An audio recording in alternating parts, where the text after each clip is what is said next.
6 o'clock. I'm going by iPhone. The clocks in the room are a little bit slow, but I'm gonna go with Apple. So welcome to the regular City Council meeting for October 20th. We're going to begin with our invocation, followed by the salute to the flag, led by Mr. Sutton. Please rise. Let us pray. Lord, we thank you for your grace and mercy today, and I lift up this council and pray for discernment and wisdom for the decisions we have to make today. And we thank you for our city staff and employees and leadership. And we lift up our military, first responders, and medical providers, and we thank you for their protection and the work that they do every day. And any that are here, Lord, that need your touch and continued healing, we lift them up and thank you for your comfort. We ask these things in your Son, Jesus' name. Amen. Amen.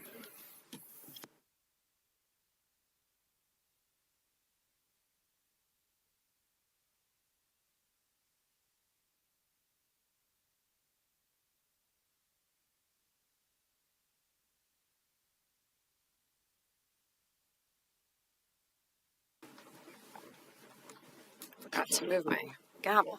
This meeting is called to order. Madam Clerk, roll call. Councilmember Golding. Here. Councilmember Horn. Here. Councilmember Jansen. Here. Councilmember Sutton. Here. Councilmember Wagner. Here. Councilmember Wouters. Here. Mayor Hoffman. Here. Moving on to approval of minutes. I move we approve the minutes for regular city council meeting held on October 6, 2025. Second. We have a motion and a second. Any discussion? All in favor signify by saying aye. Aye. Any opposed? Motion carries. Approval of the agenda. I move we approve the agenda. Second. Any discussion? All in favor signify by saying aye. Aye. Any opposed? Motion carries. Council announcements. Ms. Golding. You paused. I saw it. I am. know. You I'm gave trying everyone to a chance. be polite. Okay, I have several announcements. Just to let everybody know that tomorrow night the City Council is meeting with Rep. Michael and Senator Clay Yarborough to talk about the legislative session that's coming up starting in January. That's going to be at 5:30. Also wanted to let everyone know that we are having our first ever meeting with the school board, which was part of the interlocal agreement that we have with the Duval County schools that had never been done. And that's going to be Thursday, October 23rd at 5 p.m. at Fletcher High School. Also want to let everybody know that our police department is having the DEA Drug Take Back Day on Saturday, October 25th from 10 a.m. to 2 p.m. at the police department. This is a great opportunity if you have any medications, whether they're over the counter or they're prescribed that you don't take anymore or they're expired, you can take them to the police department, drop them off, and they'll dispose of them properly. And again, that's at the police department. And I'm sure the mayor will talk about the Sea and Sky Spectacular this weekend, so I'll let her take that. Just want to shout out to our Parks and Rec staff, Savannah and Allison, who did a Take Boo Tuesday this past week, which was so cute because we have a lot of Halloween. Well, we have a couple of Halloween things coming up for the kids. This Saturday, the 25th, we're having Trunk or Treat at the Carver Center, and that's starting at 5:30 to 7 p.m. I'm sorry, 4:30 to 6:30. And then on Halloween, we have a Trunk or Treat at the Seawalk Pavilion from 5:30 to 7, and then that'll be followed by the Moonlight movie Beetlejuice, which is from 7 to 9. So lots of fun for the kiddos and the adults too. So hopefully plan to bring your kids or grandkids or whatever out to enjoy some Halloween fun. And then last but not least, several of us were in Orlando on Friday for our Florida League of Cities Policy Committee meetings. I serve on the Municipal Operations Policy Committee, and we're in the process of narrowing down what are the priorities our policy committee is going to focus on. And for our committee, we've narrowed it down to 3 issues, and in December, we'll decide which 2 will be the top 2. But just wanted to share with everybody the Florida Open Carry Law is one of the top three because there is a loophole in the open carry law that needs to be addressed. Sovereign immunity is also another one that is top on our list, which has been for several years now. And then the third one is public record exemptions for city clerks. So just wanted to let everybody know about that. Thank you, Ms. Golding. Mr. Jansen? So to piggyback off of what Ms. Golding said, I too was there for our policy committees. I sit on the Development Code Compliance Redevelopment Committee, and we're overachievers. We did identify our top two, and they are accessory dwelling units and CRAs. The CRAs, the community redevelopment agencies, where we get some funding that helps build projects in our downtown and southern end of the city. The state's looking to end CRAs altogether because of some folks that are in southern Florida who just call them bad actors. They're using the money in ways that they probably shouldn't be. And so our stance is let's not punish everybody because of the few. So we're going to be fighting to keep our CRAs in place. And then ADUs are accessory dwelling units. That's a big topic, especially for us in Jacks Beach, because if that gets passed with no preemptions, then anybody that has a home in Jacksonville Beach can build an accessory dwelling unit. And we don't want that to turn into a short-term vacation rental, which we already have an existing problem with that. But right out the gate, it looks like it's going to be okay because they're starting to put in some preemptions that might be okay, but we'll see once we get a first draft of the bill how it really looks. Also, I want to make mention that a couple weekends ago, myself, one of my colleagues, Councilman Waters, and the mayor spoke at the beach's Veterans Fallen War Heroes wall that was unveiled. Our mayor did a fantastic job of representing Jacksonville Beach. If you get a chance to go by the Veterans Park, check it out. It's pretty nice. That's it for me. Thank you, Mr. Jansen. Mr. Sutton? Thank you, Mayor. Part 3 of the same thing. I sit on the Florida League of Cities Intergovernmental Relations, Mobility, and Emergency Management Committee. A lot there. And we narrowed down our primary focus for this upcoming legislative session as being a clarification and rewrite of Senate Bill 180 that really has far-reaching implications and is, in some opinions, overreach, was really intended to, at least I believe, affect and help out folks that are in storm damaged areas and their properties and exempt them from certain things. And I won't go into all the detail, but that's not really the way the bill was passed. And so there's some clarification needed on that. And so that committee will be focusing on that. There seems to be some early energy in Tallahassee as well. And actually, entertaining some rewrite of that bill, at least some amendments. And I believe the other item was municipal elections, was our number 2 item. That was not my number 2 vote, but that was our number 2 item. Effectively, the state wanting to make changes to municipalities and their elections, but truth be told, the changes they're wanting to make are in line with where we already are.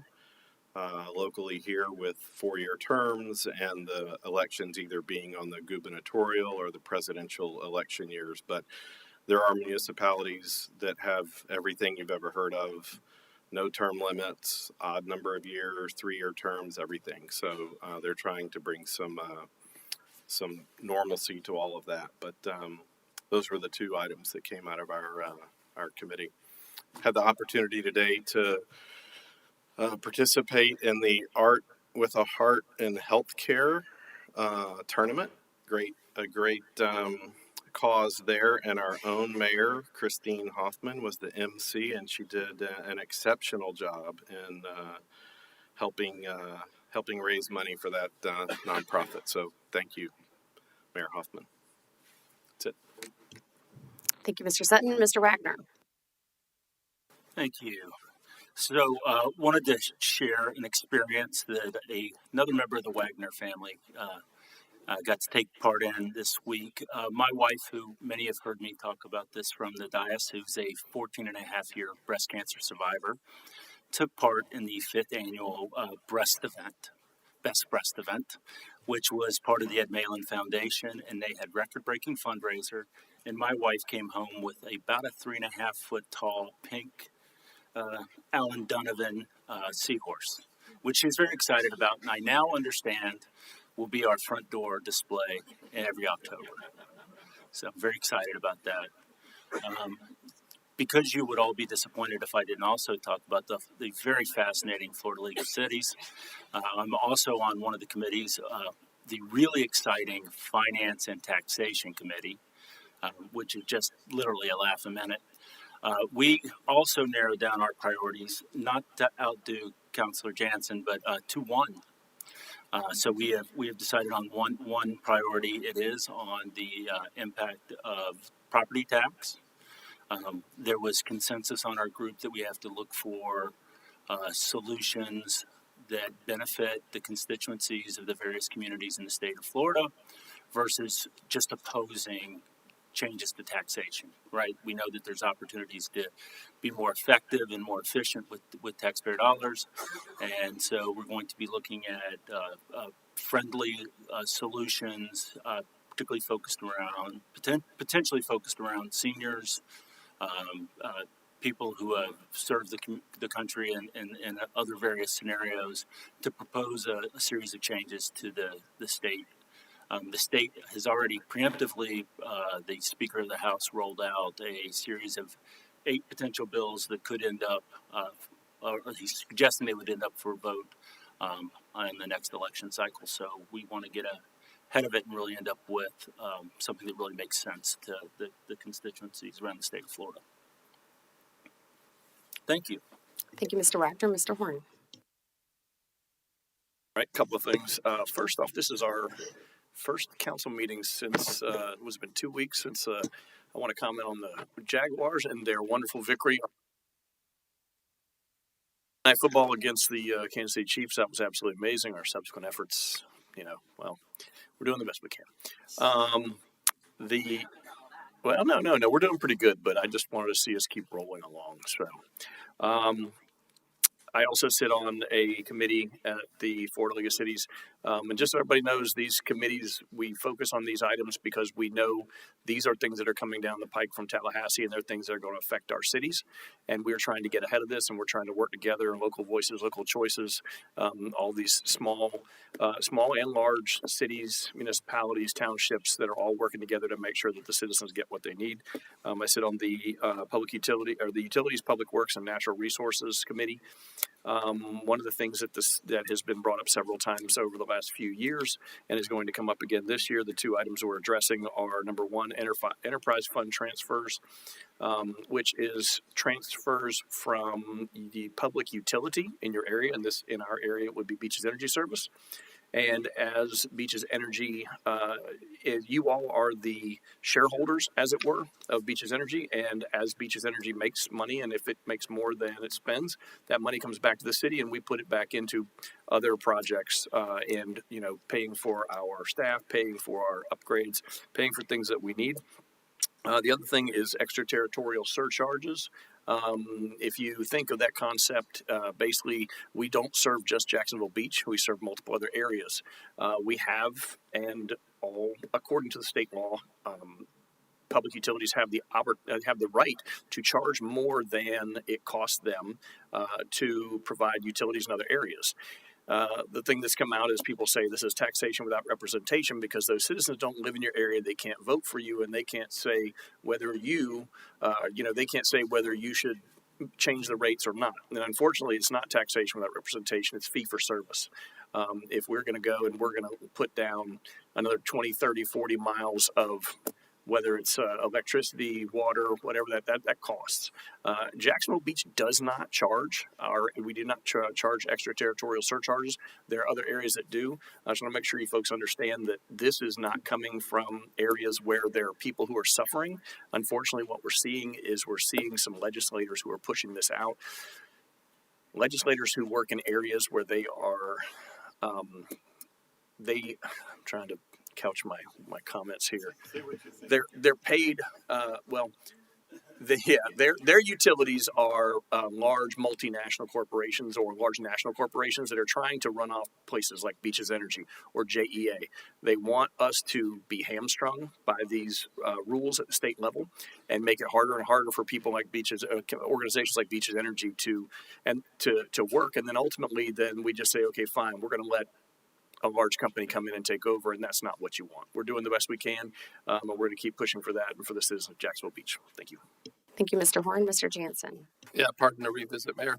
I would be remiss if I didn't mention to you that the Fletcher High School band competes on the state level, and they've had 3 competitions over the course of the last 4 weeks.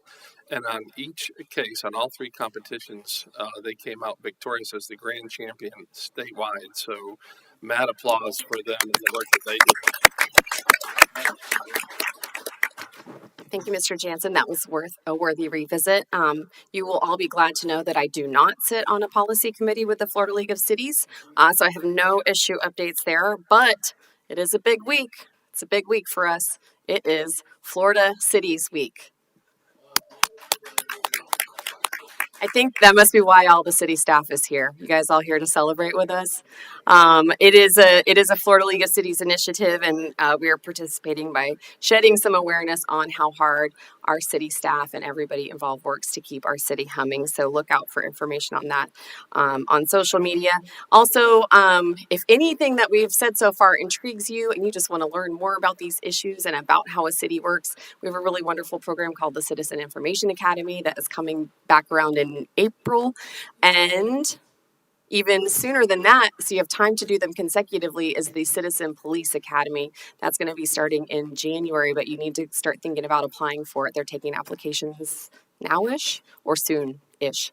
Starts right in early January, so take a look at that. Great ways to learn about your city and get even more involved.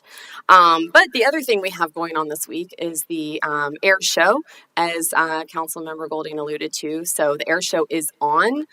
It will be happening out here this weekend. The question mark is going to be around the Blue Angels, whether they're going to be able to participate based on the government shutdown. So we should know by Wednesday or Thursday, and as soon as we know, we're going to let our citizens know.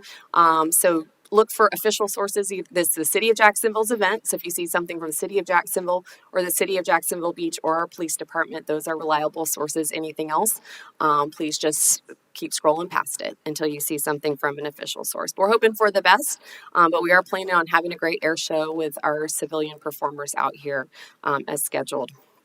And then I did just want to add, thank you for mentioning the drug take back. Another thing that you can drop off there are pet medications. And that is something that you might have sitting in your little cabinet where you keep your dog food and flea and tick medication. You might have extra meds in there for your dogs that you can also drop off there. So please consider a cabinet clean out and get those dropped off at the police station on Saturday. It does a lot of good. And I think that's it. We got everybody with announcements. We're going to move on to courtesy of the floor to visitors. We have a lot of comment cards related to one topic, so I'm going to go ahead and move the standalone to the top. You're welcome, Mr. Curtis Loftus. Come on up. I'm going to let you go first. You'll give us your name and address, and you'll have 3 minutes to address the council.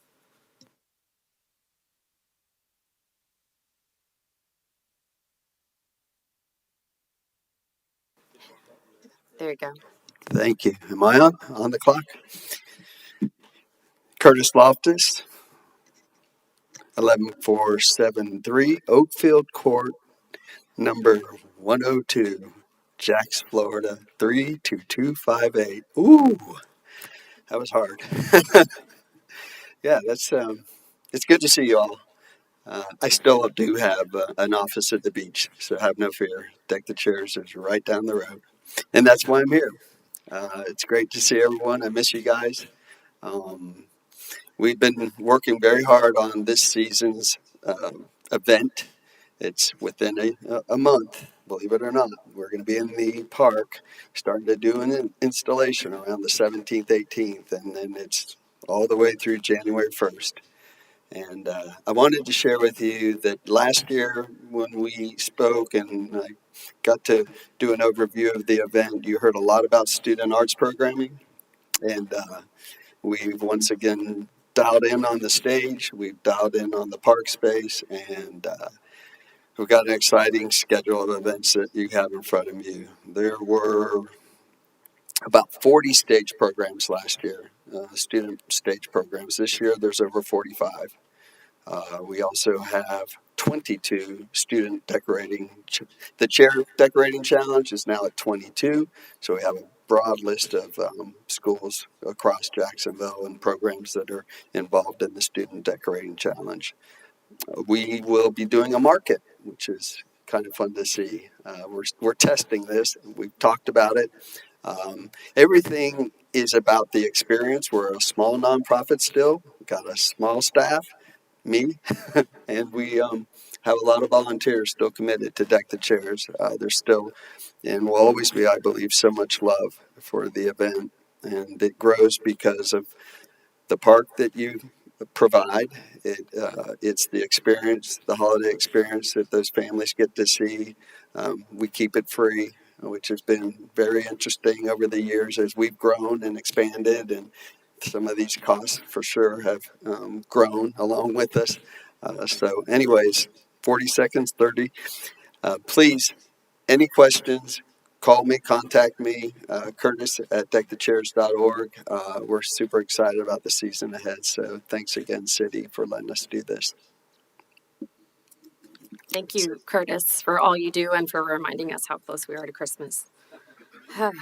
Okay, the rest of the comment cards are related to discussions of the Jacksonville Beach Golf Club and changes that are being proposed with regards to league play. So this was something that council was briefed on a couple of weeks ago by our Parks and Rec and golf staff, but there is not associated with an agenda item today. So I have some speaker cards that would like to express an opinion but don't wish to speak. So I'm going to start with those.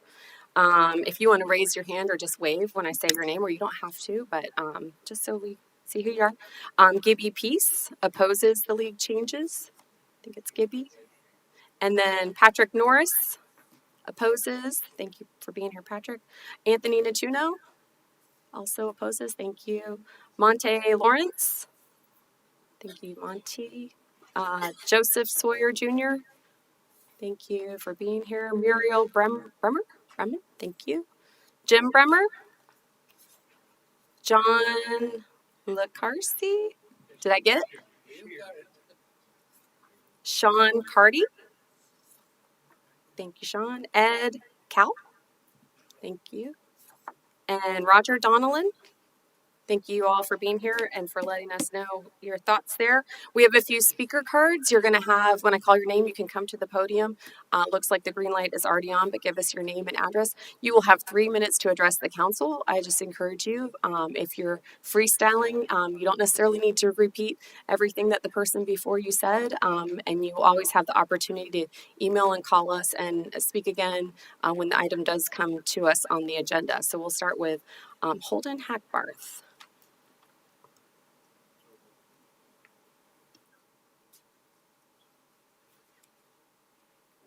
Hello, my name is Holden Hackbarth, and I reside at 4515 Hanover Park Drive, Jacksonville, Florida, 32224. Okay, good evening, Mayor Hoffman and members of the City Council, City Clerk, and fellow residents.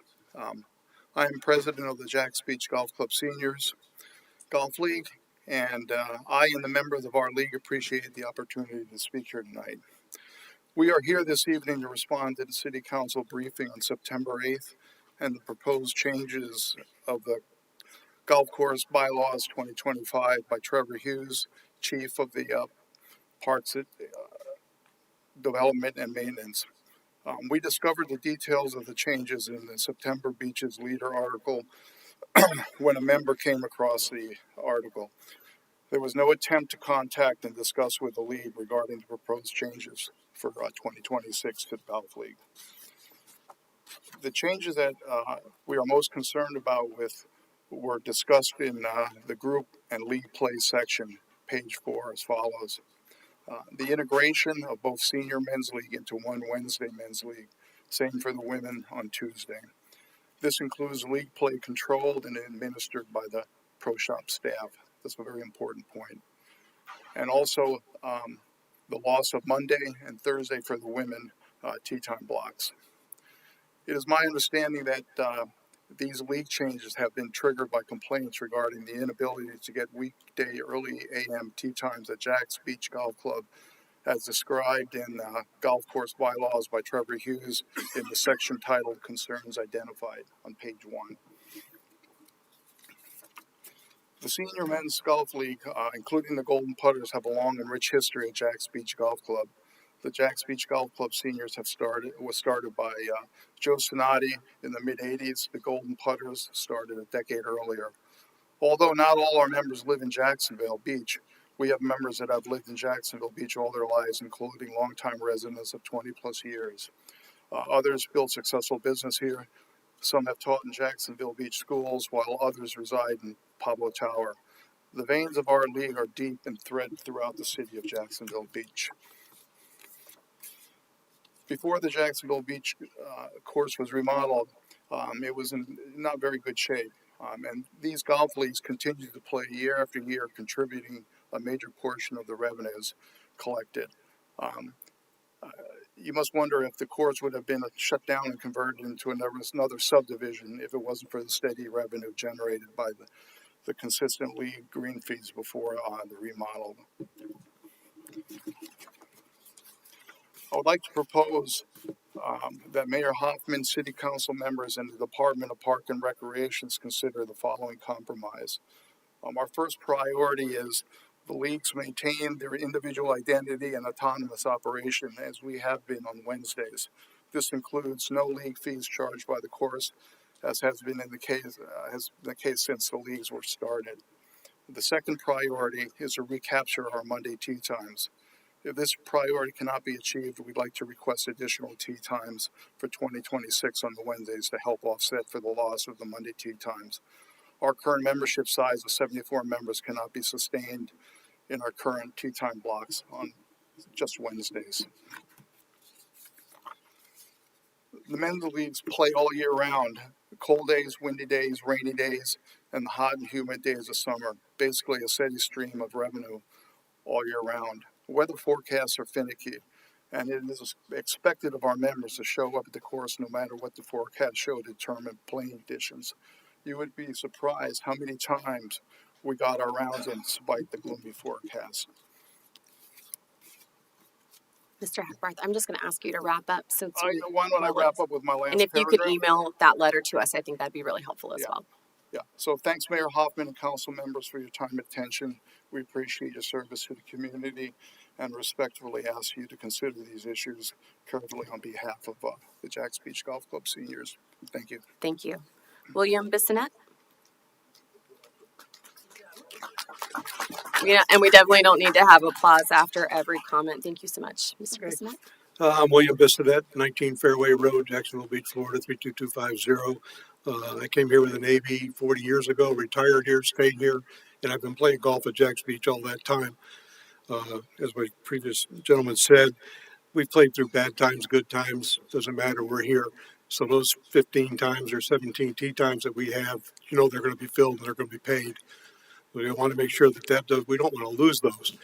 The other biggest part on here that I'd like to go is where the golf staff wanted to take over management of our teams. I don't understand how they can do that when we do all the work for them now through Golf Genius. I take all the names, I set up all the schedules, I set up all the tee times, and everybody shows up when they're supposed to. The golf staff has a hard time taking care of us when we arrive in the morning, if they're all there. So we have a problem with that.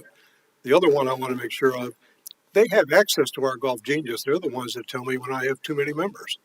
They're the ones that say you've got to cut somebody out. They're the ones that say you can add on. I don't know why they want to take on or add a person in that you'd have to pay to take care of the management of those leagues. I've got 67 members. I'm the one who has to tell people they can't play. Now, I don't understand how the golf course, if you get a manager to take care of that. They see it, they take care of it, they tell us what we can and can't do. If you're going to raise a price, that's fine. I understand inflation. If you want to raise a price, that's fine. I don't have a problem with that. Go to other courses. Yes, it is more expensive to play, but I'd hate giving it up. We do give up our Mondays now for all your tournaments that you hold up at Jack's Beach. be it the kids, which I love. I have nothing against the kids having their time out there. It's fine. You got colleges that come in, they hold special occasions that they come in, and they take our Mondays away. We used to have Monday, Wednesday, and Fridays. They took our Fridays away. So then we were down to Monday and Wednesdays. Now you're going to take our Mondays away. We take up, on our thing, we take up 15 tea times on Mondays. We take up 17 tea times on Wednesdays. Yes, they're the early ones. I had two groups come up to me wanting to join, our putters. And I asked, okay, well, you can do that. And they said, okay, well, we have a foursome that we always play together. We always want to play at the same time every time we play. And I said, well, I can't do that. I changed my time so everybody gets a chance to play early. Everybody has to play late. And they went, no, we don't want to do that. But we only want to play when it's nice out, which is now, which is our other problem that we have with people wanting to play, which is what the course wants. We're out there when it's raining and you'll see nobody behind us. We're the only ones out there playing. 25-mile-an-hour winds, we're the only ones out there playing. Are we stupid? Well, we're retired, most of us. But we have to, because we have to change a lot even when we have our schedules in, because somebody gets sick, your wife gets sick, I've got to take a person out, I've got to throw a person in, and we make the changes. Management from someone else can't do that we can do. But that's all I need to have. Thank you very much. Thank you, Mr. Bissonette. Bob Como?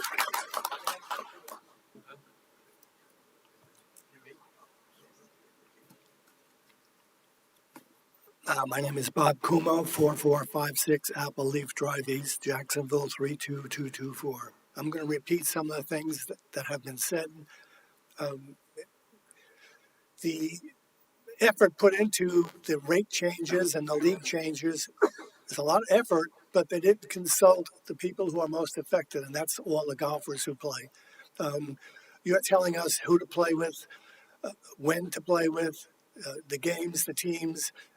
It's like me telling you, you're playing canasta, but you can't play with your neighbors. You have to play canasta with somebody else. And we play in the winter when someone said it's 20 degrees. We're there, 35 degrees. We show up and we play. And the people who might be complaining about the tee times, they're not going to play those days. You should have consulted the leagues first, and then we would have had some kind of a compromise or proposals that might have been better. I've been here 15 years, and it's great. I come over the ditch, and I go to the Moose Club. I go over to the VFW. I go to the American Legion. I go to the restaurants. Don't discourage people from crossing over the ditch to come here. That's all I have. Thank you very much. Thank you, Mr. Como. I feel like no matter who you ask me to play canasta with, you're going to get a blank look out of me. But thank you for that example. Mr. John Scher? There we go. Now it's your turn. You're ready. Mayor Hoffman, distinguished, city council members. I have never known too many of the members out here. I lived in Neptune Beach for 42 years and owned a house there. And then in 2018, I moved to Jacksonville Beach. And my address is 184 Jardin de Mayor Place, 32250. Like some of the other guys here, unlike them, I have something a little different. I am the most senior playing with our group. I started playing golf at Jacks Beach in 1977. I joined the senior group in 1997, which is like 28 years. I knew Joe Snoddy quite well. He was secretary for me and treasurer when I was president of the group back sometime in the early 20s, 2000, sorry. Excuse my little age.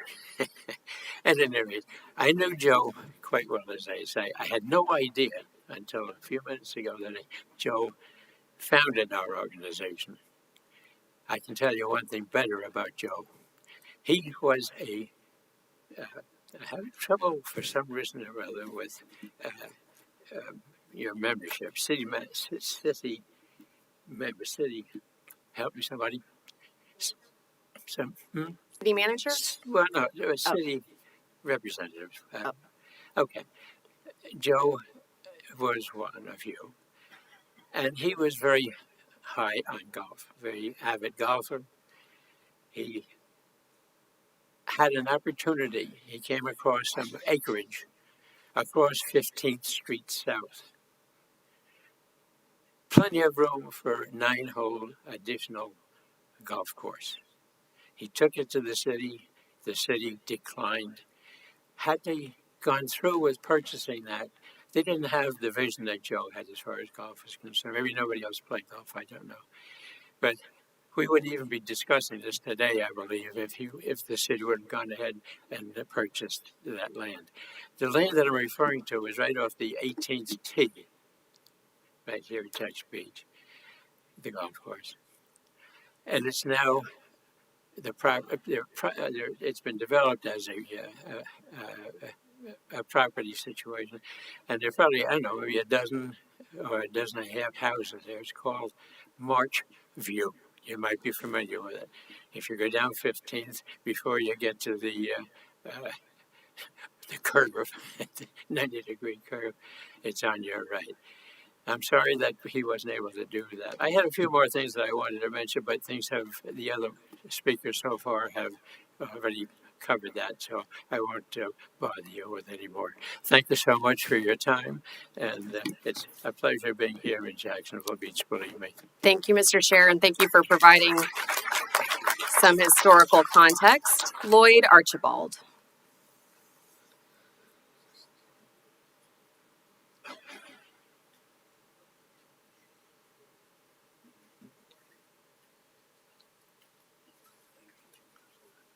Good evening, folks. Thank you for hearing me.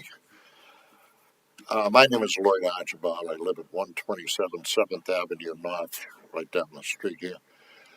I've been there for 25 or more years. And I originally played this golf course here back in the 80s when it was nothing but a dump. But thanks to you and everybody else, it's beautiful now. That's why everybody wants to play it. But I used to come out here with my two boys. I both sent them both to JU, to college, and said, "Come on, go play with us, Dad." So I did. But it was horrible. You didn't know whether you're going to hit your golf ball or a beer can or a baby diaper or what, But it's a lot better now.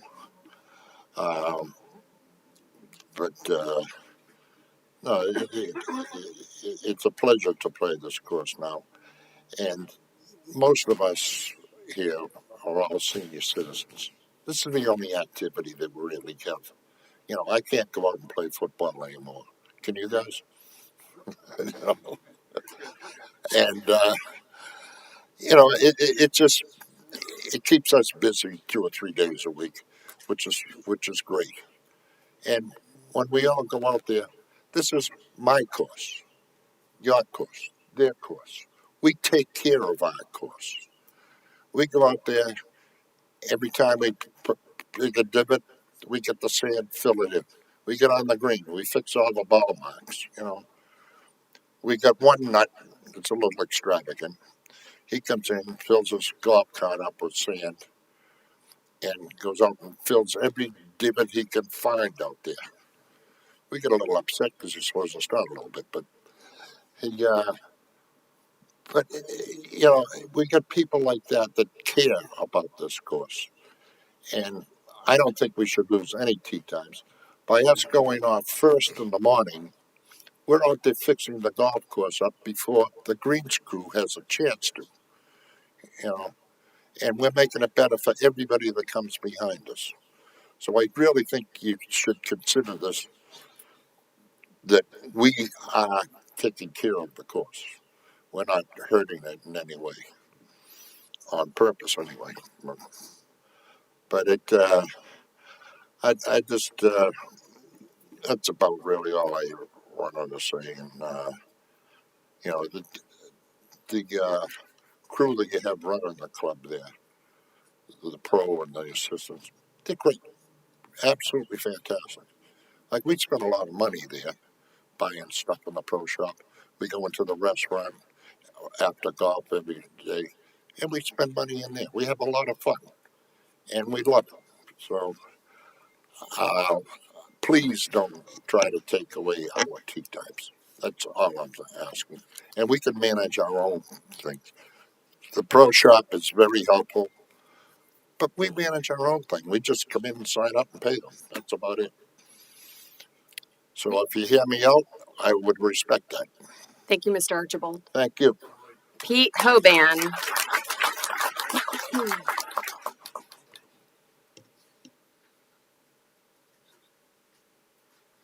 Hi there. My name is Peter Hoban. I'm a longtime Jacksonville Beach resident. I live at 932 First Street North. I'm also a business owner in Jacksonville Beach and Neptune Beach. I own the Great Clips salons in both cities. And these leagues are important to my business, to the restaurants, to the bars, to the shops.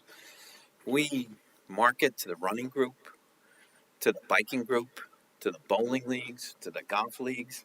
And it's important that you keep these leagues because we need the business. You're talking about people coming over the ditch to come to Jack's Beach to spend money in Jack's Beach. And I'd like that to continue. And I'd like you to continue supporting the golf league and having people come over the ditch to support our businesses.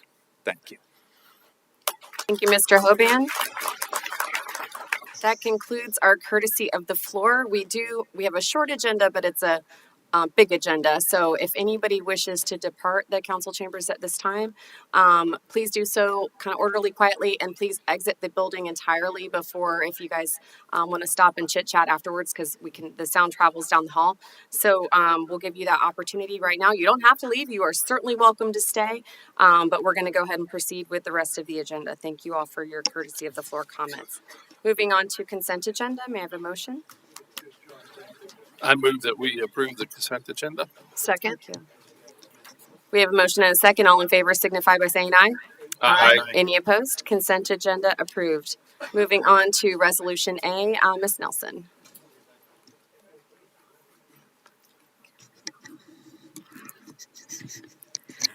Good evening, Mayor and City Council. I'm Karen Nelson, Deputy City Manager. I'm presenting for you tonight Resolution number 2198-2025, which will serve to amend the position classification and pay plan for non-union city positions. This pay plan covers 417 employees across all 9 city departments. That's 291 full-time positions and 126 authorized part-time positions. We are recommending amendments to the pay plan based on a comprehensive classification and compensation study that was performed by Evergreen Solutions, which is an independent public sector compensation consulting firm. Evergreen employed a data-driven methodology combining quantitative analysis and qualitative input from city leadership. Some key components of the study include job assessment, evaluation of internal relationships and equity, external market salary survey of 20 peer organizations representing local and regional competition, and a benefits comparison with peer organizations to assess total compensation competitiveness, and then finally a development of actionable recommendations that align with the city's compensation philosophy and fiscal capacity. For the market study, Evergreen used objective market data and standard HR best practices. They evaluated benchmark positions across departments to ensure coverage at entry, mid, and senior level roles. Market comparisons were made at the minimum, midpoint, and maximum of the pay grades. And then comparisons were made at the 60th percentile, which means the city is aiming to pay above average to attract and retain qualified employees. The city's project team, along with Evergreen's project manager, conducted a briefing on October 8th with City Council to discuss the findings and recommendations arising from the pay study. In addition to the pay study results, the city team considered many factors, including available budget, legislative concerns, cost of living, and employee turnover rates, before preparing the amended pay plan for council consideration. We are recommending a 2-year pay plan that aligns positions more closely with the market while preserving the integrity of the existing classification and pay grade structure. The majority of the pay grades are moving by 5%, with grades 203 through 207 in Beaches Energy moving by 6%, and grades 333 through 336 for executive management moving by 3%. I'm sorry, Beaches Energy is moving by 6%, executive management by 3%. The annual cost was calculated based on a 5% across the board increase to all current employees, those employed as of September 30th of 2025. All of those employees across the board will receive a 5% increase effective October 1. Additionally, the employees who are in positions that are classified by one pay grade will receive an additional 4%. That includes 22 positions and 27 individuals across those 22 positions. Positions that are reclassified by two or more pay grades will receive an additional 3%. That's 23 individuals across 23 positions. No employee will receive more than a 12% increase. I'm here along with Ashley Gossett, CFO, and Kim Bennett, HR Director, to answer any questions that you may have. Thank you, Ms. Nelson. Before we have a motion, we have one speaker card, Joel Holden. He wishes to, it says you do not wish to address the council, but come on up. Come on up. If you give us your name and address, you'll have 3 minutes to address the council. Joel Holden. My address is 3551 San Pablo Road South, Jacksonville, Florida, 32224. Mayor and council members, thank you for your time. I'm a fourth-year apprentice here at Beaches Energy, and I would like to speak on the proposal 2198-2025, and I oppose it, and I think it should be revisited. I went to the meeting there on the 8th, and they were showing, Evergreen was showing that we were 13% underpaid among municipalities as well as bigger utilities, right? And then I looked at the slide again, page number 19, and it said that it was readjusted at 3.5%. So the city is offering 5%, right? And I can only speak for myself, right? I have I make $34.80 an hour, and you put 5% on that, that's $36.54. And then I plan on staying here to finish my apprenticeship and become a lineman here to work for the city because I like working here. That will put me at $40.59 an hour. However, on merit raises, if I get a 3% in 2 years, a 3% merit rate is $1.21, right? 2%, 81 cents, and if I get a 1, it's 40 cents. So I feel like we are the backbone of the city here. We have 38,000 meters running, and people enjoy working. Like when we come up, they enjoy us. We keep the power on, right? When the storms come, when the city shuts down, who's on standby? Like who's out there? It's us, right? We're doing the heavy lifting, the dirty work, right? I chose this profession. I've been in this profession since 2017. I came to work here at Jax Beach. It is a blue-collar brotherhood. I take pride in my work, but I feel like myself and my coworkers should be compensated better than this proposal that's being proposed right now. It tells me, and this is how I feel, it tells me that you don't care about, I would say you, we're not cared about as an electrical workforce. We service a wide area of places, and like most of the customers are happy with our work, the occasional, whatever. And I'll just finish with this, as a father and a veteran, I feel like, again, our workforce does a lot of heavy lifting here. And like looking at this proposal and like the wages, it's disheartening and morale's low. Thank you. Thank you, Mr. Holden. That was the only speaker card. We'll move on and ask for a motion. I move we adopt resolution number 2198-2025, amending the position classification and pay plan for non-union positions. Second. We have a motion and a second, and is there any discussion from council? Mr. Wouters. Thank you, Madam Mayor. Ms. Nelson, can I ask you if we were, as we have previously discussed, if we were to recommend, if we could find support on this honorable body for a 1% raise across the board, what would the cost of that be approximately? Yes, Mr. Wouters, you did reach out and ask if we added a 1%. I want to be clear, that's what you're saying is an additional 1% across all pay grades and all positions. Yes, ma'am. The cost of that would be an approximate $300,000. Right, thank you. Mhm. And let me ask you this. I'm sorry to do this on the spot, but Beaches Energy is like 32 employees or something. Is that correct? It's more than that. Do we have an employee count? I think it's 70. The total department is 71, 72. Okay, well, we won't be able to then correctly calculate the additional cost for our annual budget. But I would like to ask my honorable colleagues if they would be. I see this similar to what our police department was going through and how we stepped up for them. And I've been reading all the comments and emails we've been getting, and have nothing but great things to say about Beaches Energy. And I was hoping that there would be support for a 3%. An additional 3% to the 6% for Beaches Energy, as well as 1% for the rest of our employees. I'll leave it to my colleagues if they feel. Thank you, Mr. Wouters. Any other comments or questions from council? Seeing Mr. Sutton. Thank you, Mayor. Thank you to Karen and our administration and HR. Clearly, we've made some great strides here, I think, really over the past 3 years in reading some of the memo to us, and now have these recommendations here covering the next 2 years. And I'd say congratulations, Kim, on maintaining a very competitive benefits package for the employees here at the city. We certainly appreciate all of our employees here inside the city, and I think by evidence of administration and HR conducting these occasional classification and compensation studies, it further exemplifies the importance that we place on employee recruitment and retention.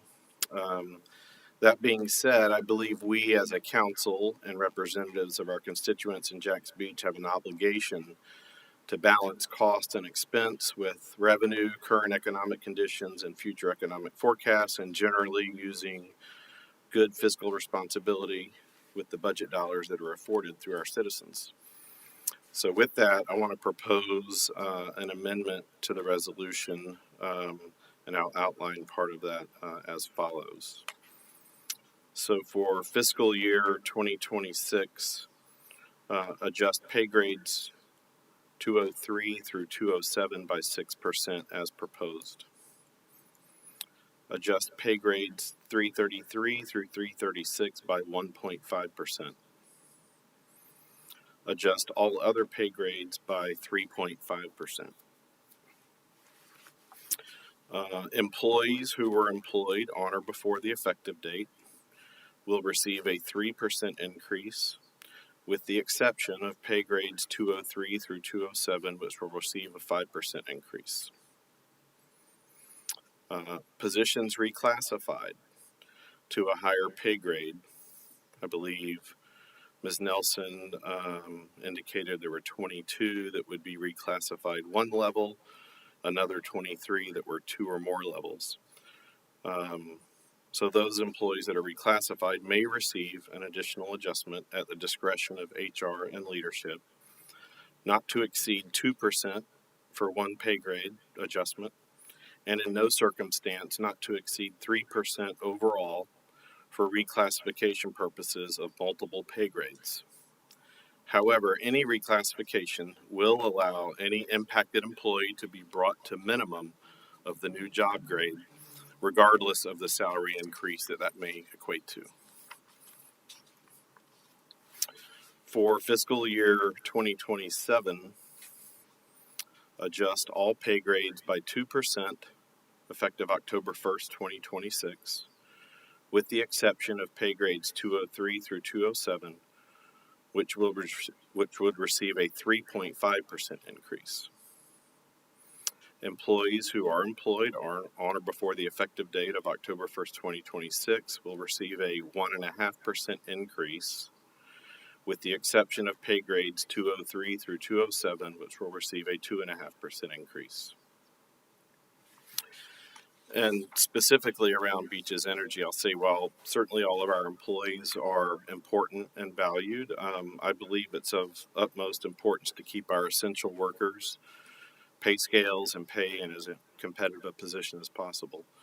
And as Ms. Nelson outlined, administration has done an outstanding job making necessary adjustments to Beaches Energy Services pay grades 203 through 207 since 10/1 of 22. Since that time, pay grades have increased between 14.4 and 18.5%. It was not outlined, but I presume salaries have increased accordingly. From fiscal year 21 through fiscal year 23, we saw 15 resignations in line workers and apprentice line workers, turnover of 17% per year, significantly higher than industry average of 7%. Then in 22, as I mentioned, we implemented the following increases following a pay study and collective bargaining process. 10/1 of 22, those pay grades increased between 8.4 and 12.5%. Again, on 10/1 of 23, they increased another 3%. And on 10/1 of 24, they increased by yet another 3%. We have had 0 resignations in these divisions since 2023. We are currently fully staffed in construction and maintenance, relay substations, and system operations. So I commend administration for these moves, which has answered some of the need. I think the recommended 6% additional pay grade adjustment is appropriate, and that would bring the total to between 20.4% and 24.5% in just the past 3 years. And then another increase next year, let's just say 2%,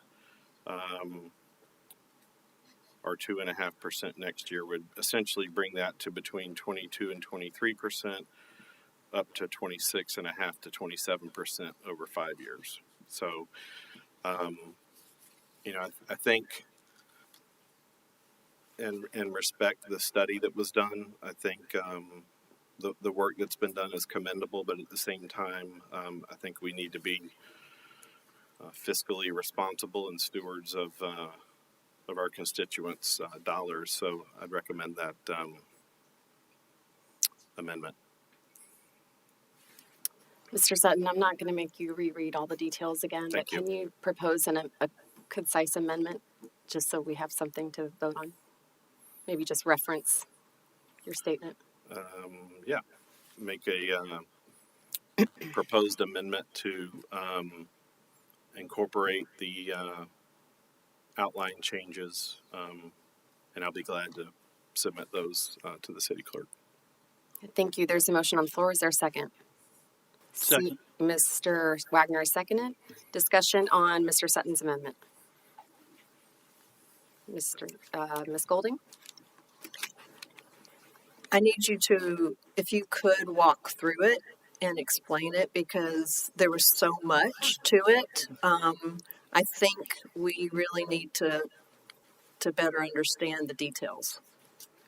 And I'll ask for Ms. Nelson to help me along as far as what the recommended changes entail. So adjusting pay grades 203 through 207 by 6%. I believe that is as proposed. And I thought I understood you to say 5, but did you intend for that to remain at 6? The pay grade by 6%. Okay. I'm glad you clarified that. Okay, Are you confirming that's as proposed? that is as proposed, yes. Okay. Adjust pay grades 333 through 336 by 1.5%. I believe that is 1.5% less than proposed. Correct. Adjust all other pay grades by 3.5%. I believe that's 1.5% less than proposed. Correct. Then grades for 2026 that would be effective on October 1st of 2025. Then as far as salary adjustments, Employees who were employed on or before the effective date will receive a 3% increase. I believe that's 2% less than proposed, Yes. with the exception of pay grades 203 through 207, which will receive a 5% increase. I believe that's as proposed. Correct. On position reclassifications, Ms. Nelson outlined that their plan would be to the 22 positions that would move one level. Their plan would be to increase those individuals by an additional 4%. My recommendation is to move those individuals by 2%. So that's 2% less than proposed. And then for the 23 positions that are 2 or more levels, Ms. Nelson indicated that those would have yet an additional 3% on top of the 4%, I believe. My recommendation is that they would receive 1 additional percent for a total not to exceed 3% if you're moving multiple pay grades. However, any reclassification where individuals would then fall below the minimum, regardless, they would be brought up to minimum. And just to clarify, there may be other instances with the pay grade movements that you're proposing that we would have to adjust to minimum. And in other words, if we move the pay scales by 6% and we're moving the employees by 5%, there may be some situations where they would have to be adjusted I think to minimum. no, in my mind, in any circumstance, So people adjust to would be at minimum. the minimum if they happen to fall below the minimum. Okay.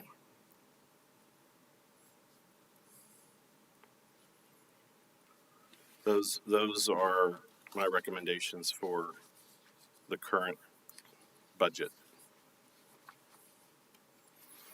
For the subsequent year's budget, my recommendation was to adjust pay grades by 2%, an additional 2% of what versus what we're doing this year.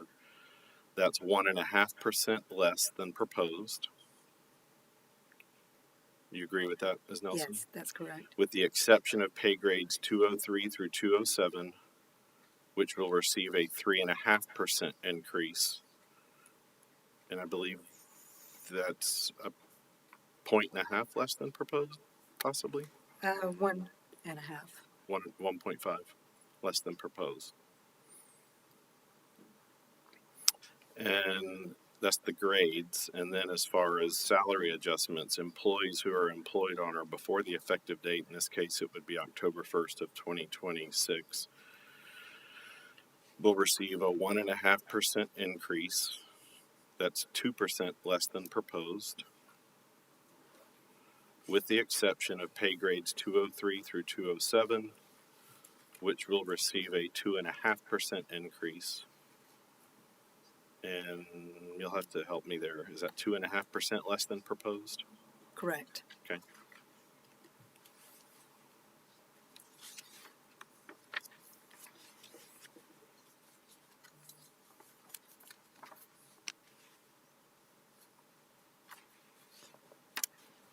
Did that answer your question?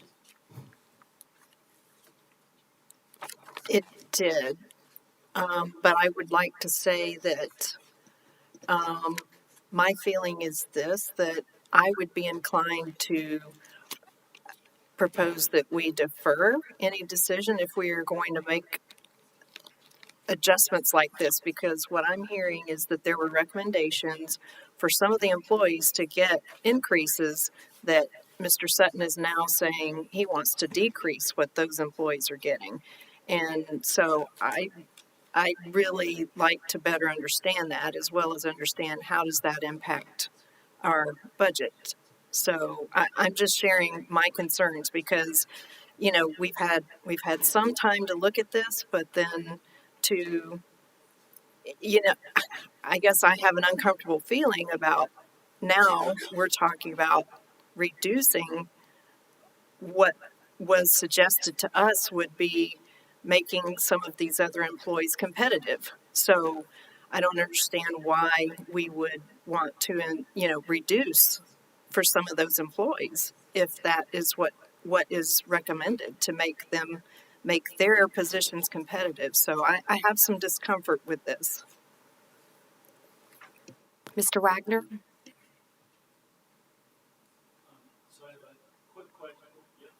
I will do that. You know I'm going to mess up one button or the other. So a quick question. Of the reclassifications, what's the number of those that are within the Beaches Energy infrastructure? None of those fall within the 203 to 207 range Okay. that we're talking about. Within the Beaches Energy Department, there are, I believe it's 9. that sounds right, 3, 4, 5, 6, 7, 8, 9. 9 in Beaches Energy that are in the reclassification bucket, Yes. and don't get specific on the actual roles, but generally what area are those? They're in a few different areas. Quite a few of them are technical positions in the engineering division. There are also some supervisory positions. Okay. I would like to propose an amendment to Councilor Sutton's amendment. Yep.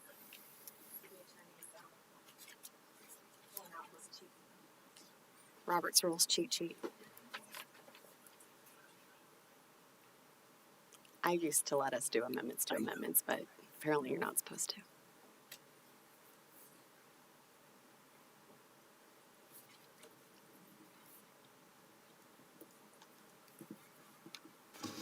Yeah, I believe that's proper. If All right. to Thank you. to at least make a motion to further amend. Okay, so we can do an amendment on amendment. Go for it. May I ask a question? Point of order. Sure. Before he makes a second amendment, could we finish across the dais with our comments on the first amendment, or? Okay, thank you, Mr. Wagner. Mr. Jansen, what Yeah. comments on the original amendment offered by Mr. Sutton? Correct. So in 2007, the proposal that you were making was 3.5%, which was 1.5% less. Is that correct?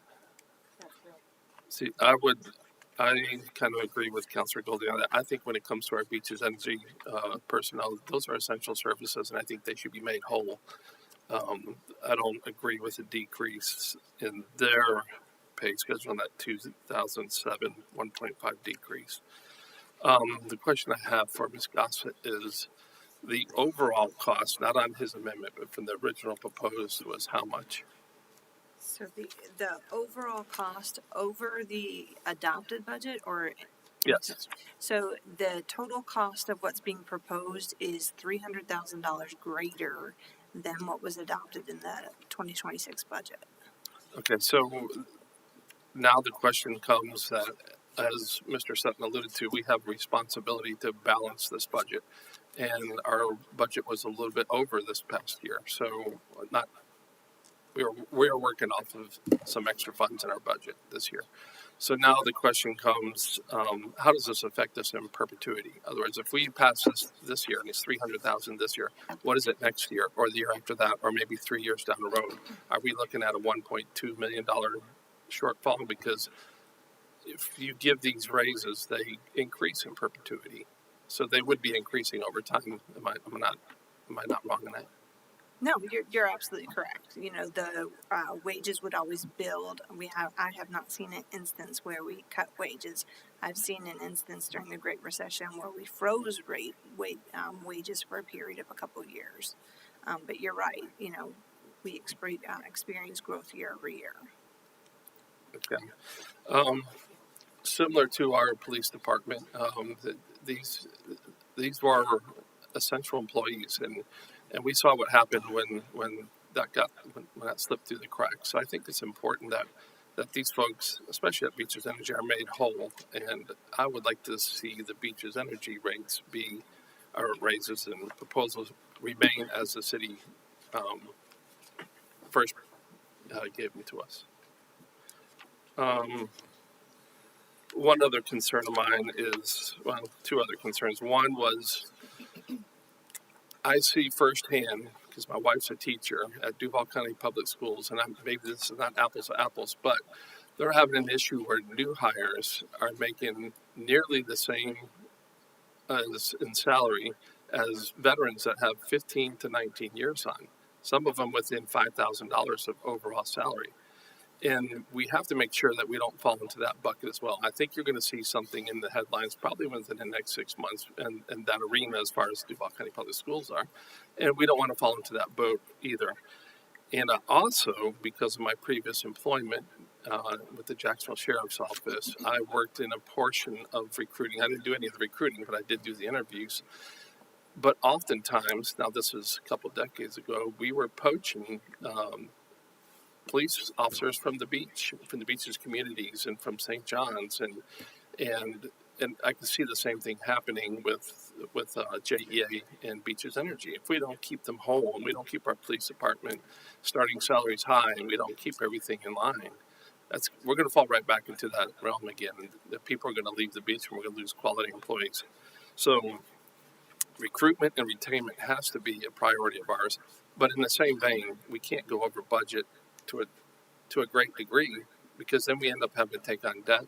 We're a debt-free city right now, so we have to manage this very carefully. Thank you, Mr. Jansen. Mr. Wouters. Thank you, Madam Mayor. Ms. Gossett, perhaps I should ask you this question. Pardon me. What is our annual budget for non-union employees for 2026? It's the $33 million. $33 million? Yes, sir. Okay, and if I remember correctly, our total budget was about $250 million? For fiscal 26? Yes, ma'am. Be 253, I believe. I don't want to say the wrong number, so I'm sorry. I can't No keep my head anymore. 247,900,000. Okay, so our investment in our people is roughly 15% tops. And I appreciate the comments of my colleagues saying we should be fiscally responsible. But as the esteemed Councilman Jansen has noted, like in public schools, we see that the employees are undervalued. And we don't want to fall into the trap where new employees are being paid what veterans are being paid. But I certainly think this is not the right part of our budget to be cutting money from our people, and I will not support anything that does that. Thank you. Mr. Horn. Guys, sorry, we're not going to do that. Everybody, please be quiet at this point and attentive. Mr. Horn. I guess one of the things that I didn't see in all of this, and it's kind of come up here, and I thought about it the other day, and I want to ask again. I know that you've discussed it, thought about it. All of these, so we had some employees had, we've done what we've done. We've increased salaries, to get people where we think they should be, and we're continuing to do that. 10 years down the road, have you kind of done the numbers and just in the future and said, yeah, we can maintain everything that we're doing here, and the offer that you have provided to us based on this study, is this maintainable? Because we have seen significant increases in property value, but at the same time, we're also starting to see a leveling off and actually even some of a dip. I guess I don't think you have a crystal ball, but I'm maybe asking you to look into said crystal ball and tell the council that if we were to go through with the original amendment or the original resolution and the pace changes, is this sustainable in the long run? Understanding that there are going to be other changes in the future. Understanding that we're going to have more stuff's going to come down the road. Prices are going to continue to rise. And we're going to, the cost of us fixing the roads, the cost of us doing everything is going to continue to rise. Is this sustainable? So you're right. I don't have a crystal ball.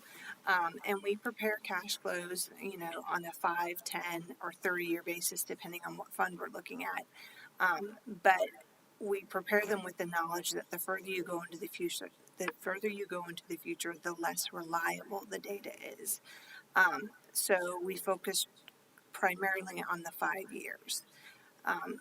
And in the next 5 years, the decisions being made by council and kind of through the strategic plan,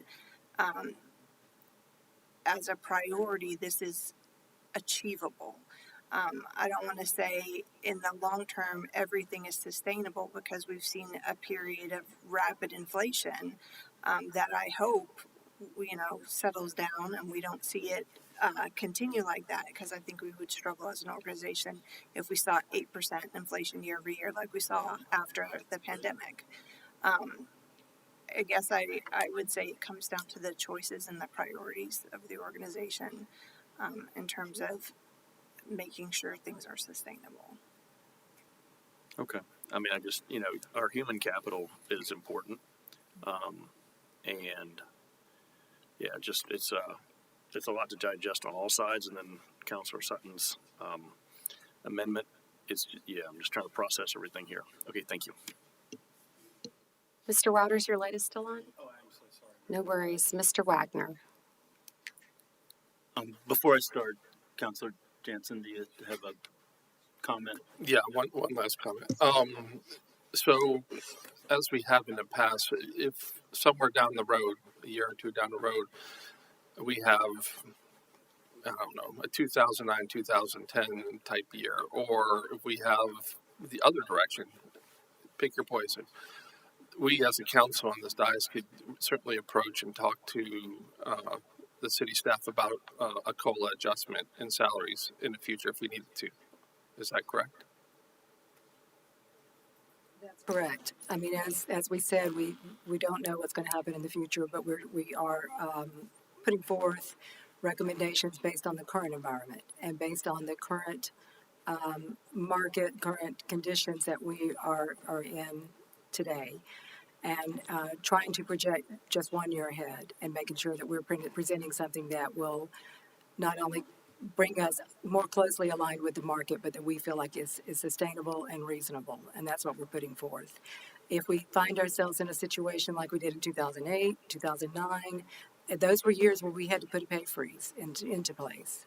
Fortunately, we didn't have to cut any salaries, but we certainly did have to put a freeze on merit increases. We did that for, I believe it was a 3-year period, and those were extreme circumstances. So if we find ourselves in a similar situation again, we would have to react, and we would have to come to council and talk about the right solution for that. Right, and vice versa. If we have a high increase in inflation, we have to raise salaries and pay grades to meet the minimums. Right, we certainly could come back to you and say, hey, listen. Right, and we did come to you all just a couple of years ago for that across-the-board cost of living increase. So that door is always open still? That door is always open. We can always adjust. What we're trying to do is put in front of you a plan that reacts to and adjusts to the market that we are in currently. Because we're finding that across all of our city positions and all of our departments, we are lagging behind the market. And it's imperative that we are able to attract and recruit and retain quality employees. And so we want to make sure that we have a plan in place that will help us to do that. Certainly, we can always make adjustments if we have to. Okay, thank you. Mm-hmm. Back to you, Mr. Wagner. Thank you. So one question, just to make sure I'm understanding things correctly. So whatever increases that are approved through this process, they do not usurp or replace the annual merit increase as well, right? So there'll be an annual merit increase on top of whatever we approve. That's correct. So if we approve, 3%, and somebody in their merit increase got a 3% in that year, they would end up with for the next 12 months a 6% increase. Yeah, the merit increases are in the pay plan are currently 2 or 3%. Right. Okay. Mm-hmm. I just didn't want folks to lose sight of the fact that this isn't the totality of the total cash compensation that folks are going to be getting through the process. So it's part of it. just make sure I was correct on that. So I'd like to propose an amendment to Councilor Sutton's amendment, and it kind of has two basic components.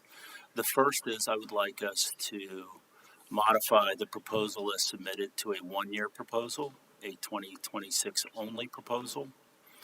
The rationale for that is we have a series of things. Mr. Wagner, I'm gonna just. Oh, I'm sorry.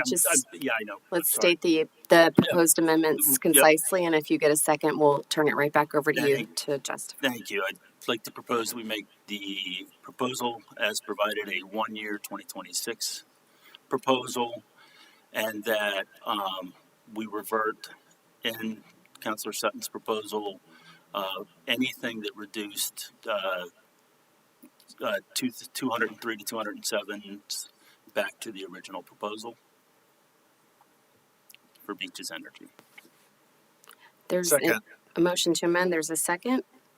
Discussion. Mr. Wagner, if you want to go ahead and give your discussion. Yeah, I wanted to provide the rationale for making it a one-year proposal. For one, in Tallahassee right now, we know there's lots of proposals around the reduction of property taxes. And I don't think there's anyone in this room that wouldn't be excited if their property tax got impacted by a reduction through this cycle. And since it's in all likelihood going to come down to a vote of the people, the likelihood is relatively high that we're going to end up with lower revenue next year.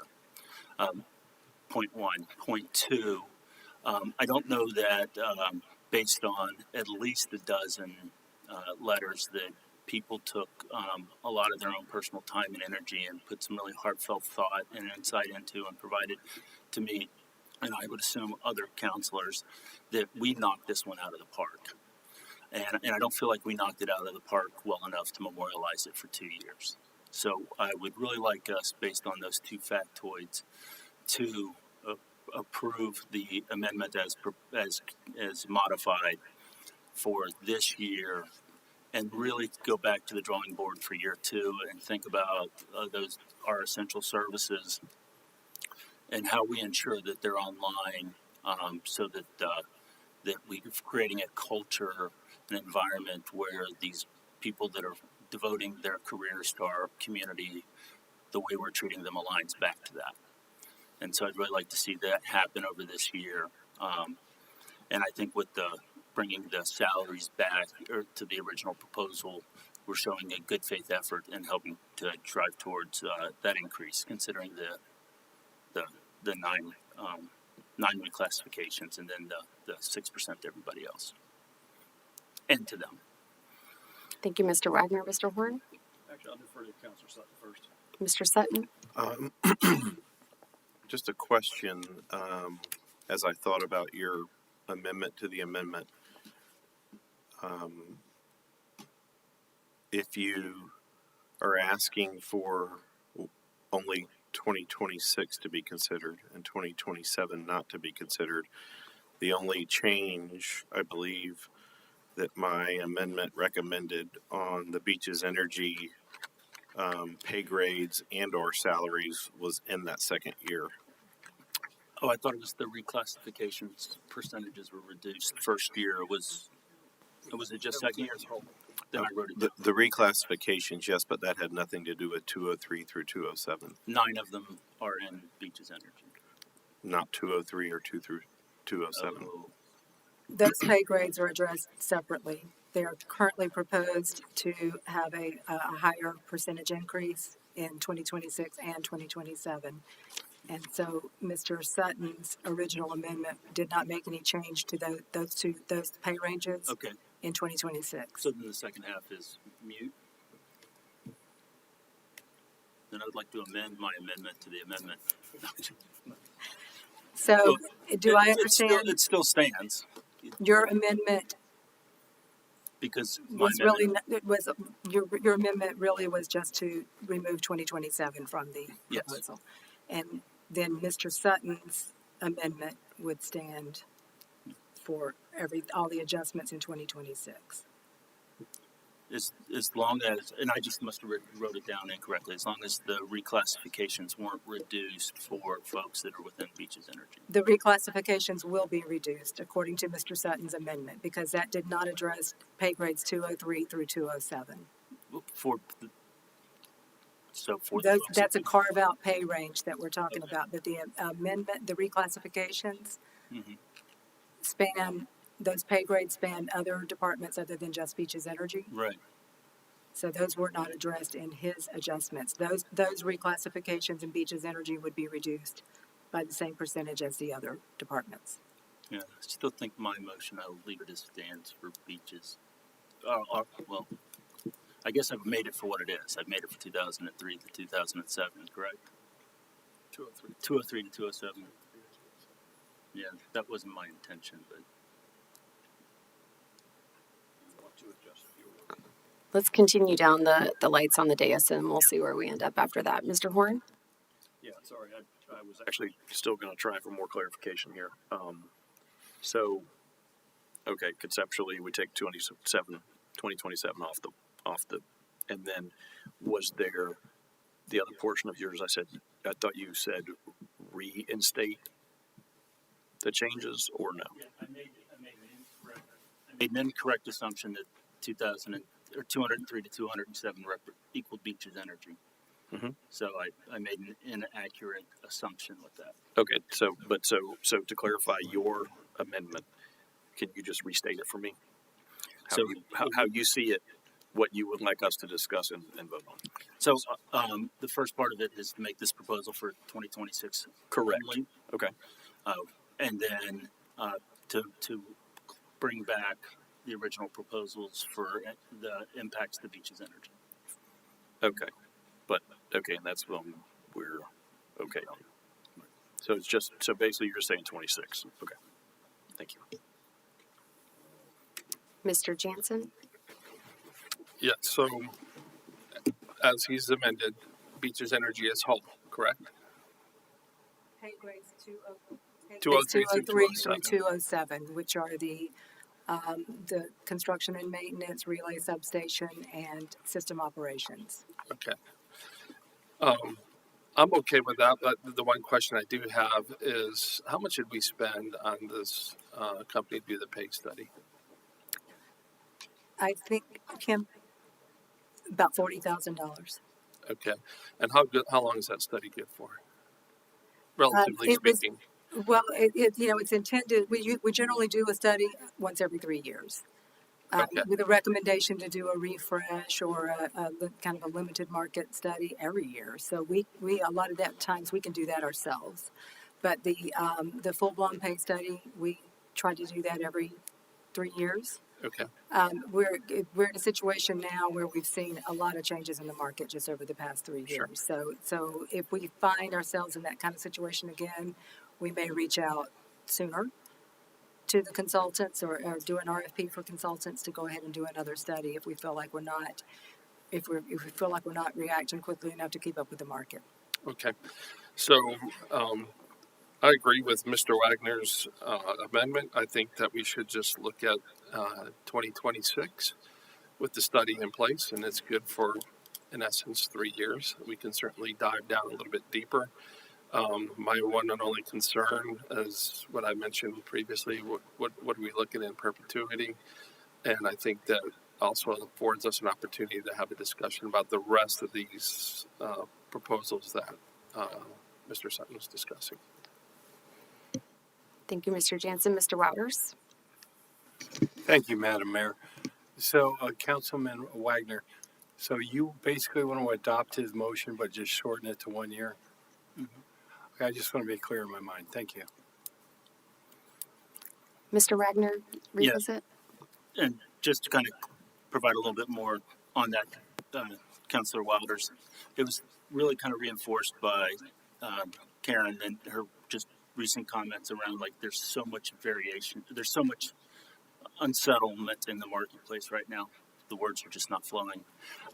So, I do think us taking this, 1 year at a time and really allowing us to respond, if the inflation rates really go up and we really need to come at it differently next year, there's that opportunity. If revenues reduced, like it has a high degree of likelihood of being, we can come at it that way because of that.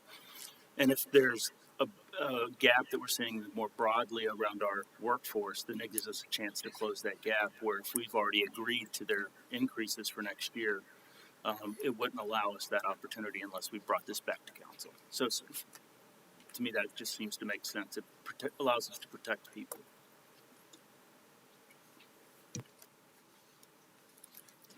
Yeah, I would just like to add I would just like to advocate for this.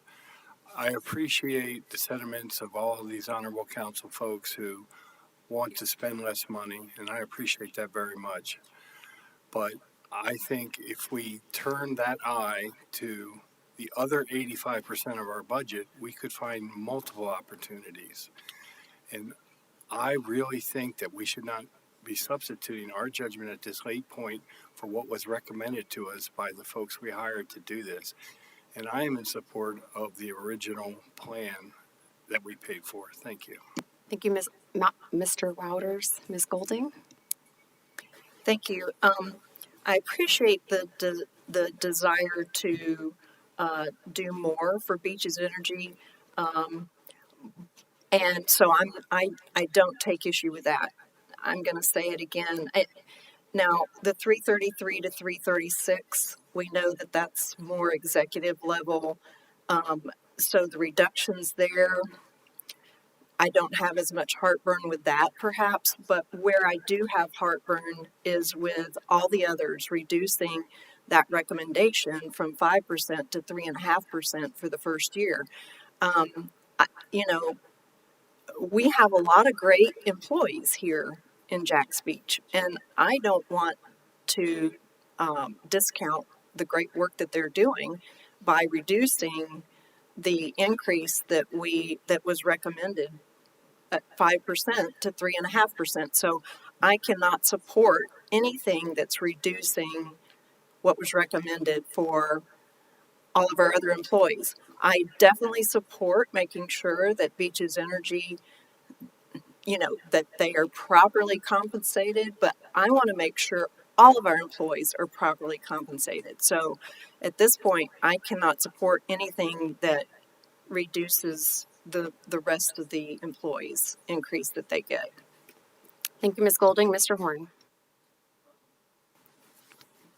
Deputy Mayor, or Deputy City Manager, Deputy Mayor, you've been given a promotion. Or is it, yes, or a demotion, sorry. I'll answer to almost anything. Just for my own edification, merit increases are those on your hire date, or are they? They're on the anniversary position date. So whatever date you're at the anniversary of the date you started in that position annually.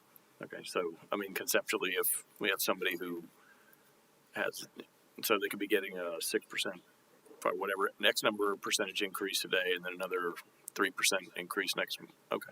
All right. Yes, they could. And when we budget, we take the actual evaluation dates into account. So those are spread across a 12-month period. Okay. Mr. Jansen? And maybe I've overstepped my bounds, and this is for you, but to our city attorney, if there's his amendment is juxtaposed from the original amendment that was made, would Mr. Sutton have to modify his, because his included 2027? So right now, we have Mr. Wagner's amendment to the amendment on the floor. If that does not pass, that one's done. And we go back to Mr. Sutton's amendment, which was never voted on, so that would technically still be on the floor at that point because it was not amended if his fails. If Councilor Wagner's amendment to the amendment passes, then we still go back to decide whether or not to vote on Mr. Sutton's amendment as it's now been further amendment. There's going to be 3 votes, basically, before there would be a final resolution on this matter if things get approved. Even though if his were to pass, it would eliminating 2027, and then it's now a new version of an amendment. Okay. And if that gets voted yes, that means you all then agreed to amend the original motion to that, and then we would need a third approval. So it's okay. Flow chart is out. I love the optimism that you think there's only going to be 3 votes on this. I really appreciate that. Mr. Sutton. I just wanted to give everyone a little more context maybe around my thought process here, which was to proceed with some caution, recognizing the value of our employees and certainly adjusting both the pay grades and pay some, and trying to be fiscally responsible around that as well. And then further recognizing essential, sort of our essential services that are provided by Beaches Energy by standing that up in the 2026 piece as originally submitted. Keeping in mind that this has nothing to do with merit increases, which are also on top of this. And I don't know how reclassifications are looked at. Ms. Nelson, do you consider a reclassification a promotion, or it's done because of a study? The reclassifications are when the pay grades are moving as a result of this study. Right. So those 45 So positions. I think it's important not to get caught up in that a reclassification is not a promotion, but we are recognizing that people are moving up. We're protecting that if they, because of the reclassification, if they fall below the minimum, they would at least be brought to minimum, which could result in some whatever percent increase. But at a minimum, we're giving them a couple of percent bump for the one level reclassification, or a maximum of a 3% bump for if they were reclassified multiple levels. Obviously, if somebody's moved multiple levels, that increases their chances of having to be brought to minimum anyway, because that minimum is going to be even higher if they're going 2, 3. I think there was even one that was 4, if I'm not mistaken. So that was just sort of, I just wanted to provide that. Ms. Golding? I just wanted to follow up to something that you said. Taking into account the merit increases is one thing, but that still doesn't address the fact that if we reduce the increase that was recommended for some of our employees, that's going to interfere with our ability to recruit and retain employees, because the merit increase is not part of that. People are going to look at this is what the pay is that I could get. And if we don't increase it to what's recommended, then we're not going to be as competitive as we were wanting to be. So that's, I understand, I appreciate the conversation on merit increases and the fact that people can get more, but it's still, the whole reason why we are doing some of these increases are to become more competitive.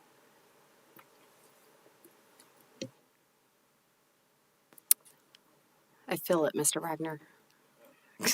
Go ahead. So when I heard the proposal and tried to kind of put my, I've worked and lived in this community for a long time hat on and run big departments and the history of annualized increases and all that, a 7%, or a 5.5% to 6.5% annual increase. I looked at that as a pretty significant increase. We would all love to be paid more. I'd love to be paid more. On an individual basis, the merit does allow for folks that are performing at a high level to receive additional compensation. So I think those two layered together do create a pretty decent package. That being said, I don't feel that same way as it relates to our Beaches Energy brethren, right? And so based on the feedback we've gotten and the understanding that they've shared with us, and I really do appreciate them taking the time to do that, I really feel we're off there. But when you look at local markets, our largest employers our largest employers in this community for all of leadership provided 0 raises this year. Because of the market conditions. There's a lot going on in the environment and where we actually compete with workers. For Beaches Energy, we're competing with all over the state. In some of our other areas of the city, we are as well. but in others we're not. We're competing with other local businesses in this local market. And so I'm trying to figure out how we strike that balance in my mind, and that we offer something that's fair and that people get treated fairly. So that's the piece where I think something in the range of what's on the table kind of gets us there or gets us close. And I'm open to hear other people's thoughts on where we may have opportunities to tweak things. Thank you, Mr. Wagner. I don't see any other lights on the board for the amendment to the amendment. So this is Mr. Wagner's proposal to make this for 1 year, as well as to put 203 to 207 back to the original proposal. Did I summarize that correctly? Okay. So we're. I think what you're talking about then needs to be more clearly defined, because I believe what I'm hearing you say is all of the positions in Beaches Energy would get more of a reclassification increase than the rest of the city? Can you turn your mic on? Sorry about that in the back. My intent was related to the question I asked when I started way on, which was how many people within the Beaches Energy group were getting reclassified. And I thought the answer to that was 9.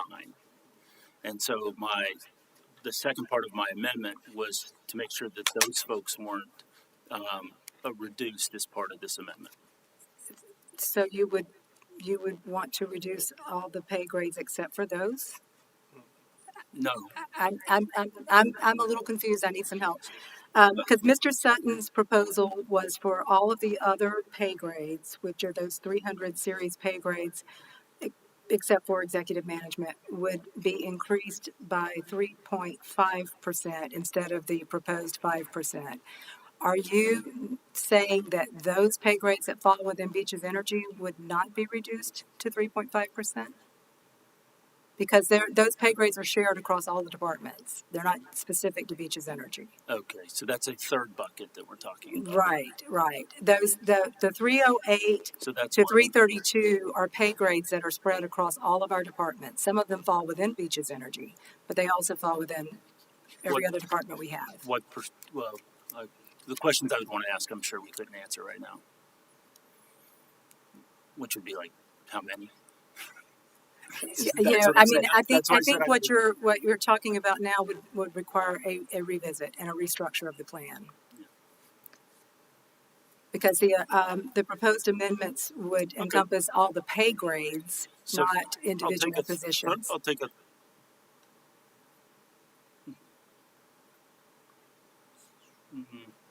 We have a couple more lights on if you want me to go down the row, Mr. Horn. Thank you.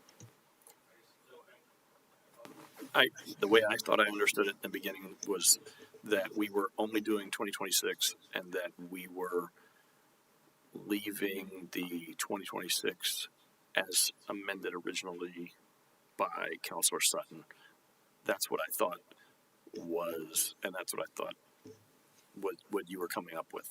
I guess that's what, but I'm still not 100% sure about the other part. That's why my question, I'm still trying to figure that out.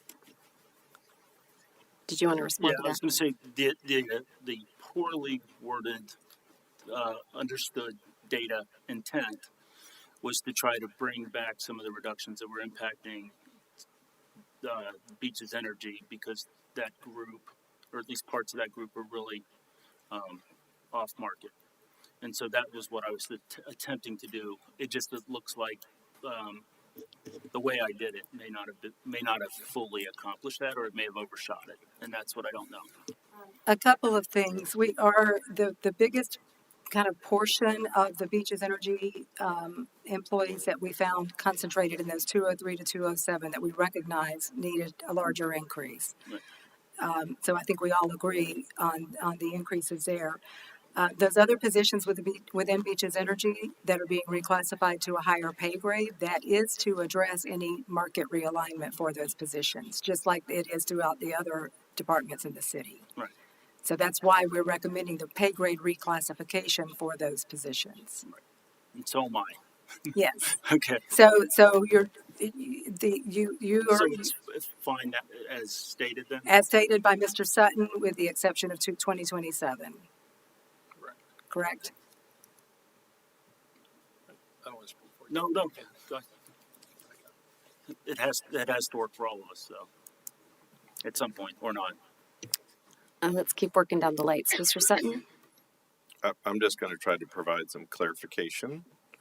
I did not intend for the 9 non-203 through 207, or whatever the number is.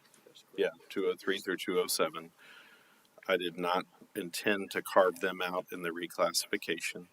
They were right along with everyone else on my motion. The 203 through 207 is what I carved out, both on the, and none of them are being reclassified. None of those positions are being reclassified into other positions. So, so I wasn't intending on carving out those positions if they happen to sit in Beaches Energy, because they're not in the 203 through 207 level positions. Just to clarify. Ms. Golding?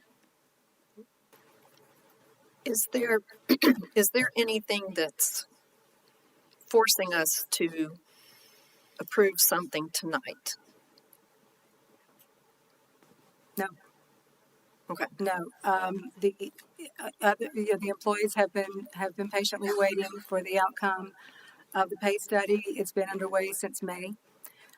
It took us 5 months to get to this point where we put this recommendation together, and naturally we would very much like to have an approved pay plan amendment tonight so that we could go ahead and get those increases to those employees for the last payroll in October, which is the end of the month.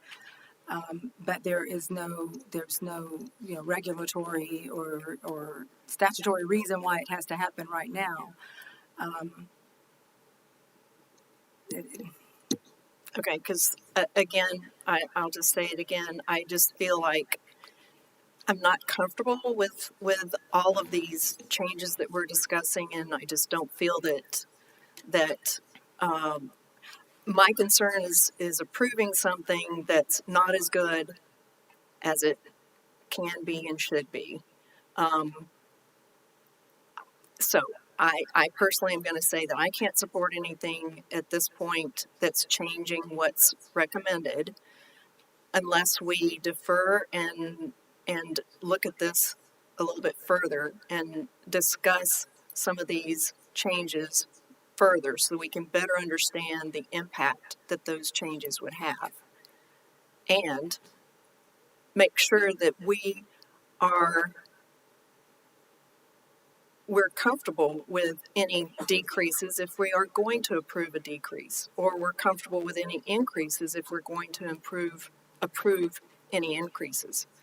So that's just where I stand, because I just don't feel comfortable with, I feel like we're making sausage right now, and that's not a really good way to do it. I would like to say in support of this project team, we've been working over the past 5 months, really digging down into the details of our pay plan, and we've been working real closely with Evergreen on the recommendations. We feel comfortable that we have put in front of you a recommendation that is reasonable and equitable and properly aligns our positions within the market and puts us in a competitive position. Remember that we are recommending just 60th% of the market, at the 60th percentile. We're not trying to be at the 85th percent or the 90th percent of the market.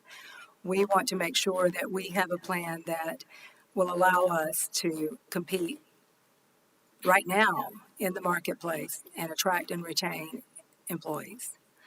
And we wouldn't have put it forward if we didn't feel like it had been fully vetted and was reasonable and sustainable.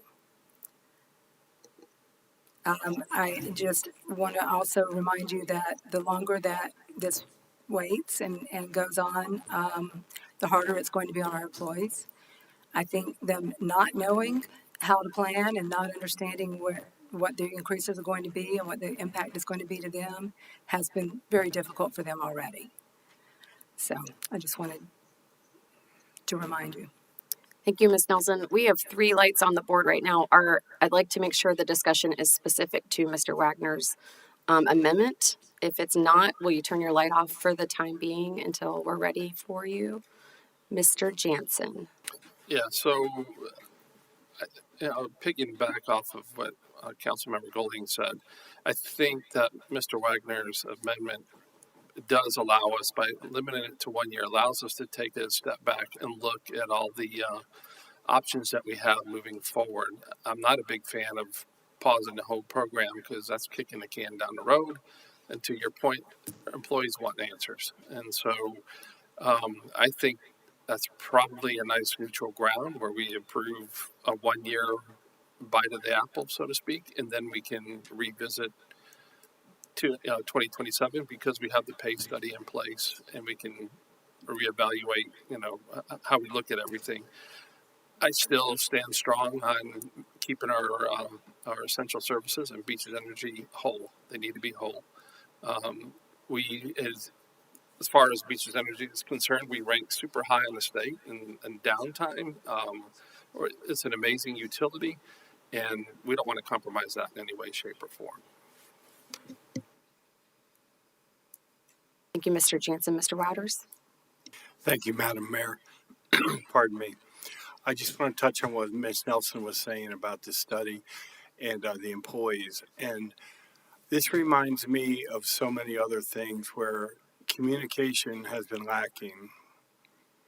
And for our employees at the last second to be told that this proposed pay plan is not what they're getting, I think they should have the opportunity to be heard before we vote on it. Thank you.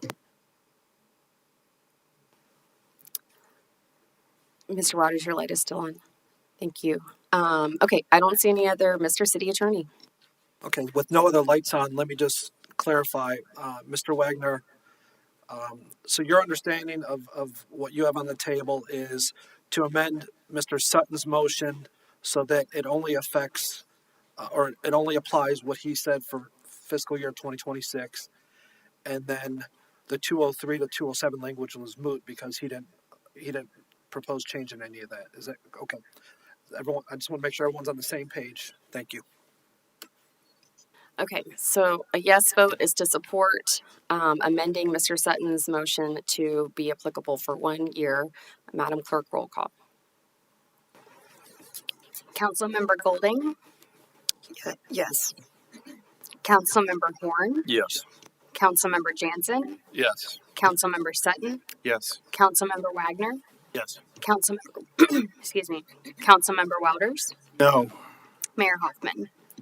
Yes, moving back to the original amendment as amended, offered by Mr. Sutton, amended by Mr. Wagner.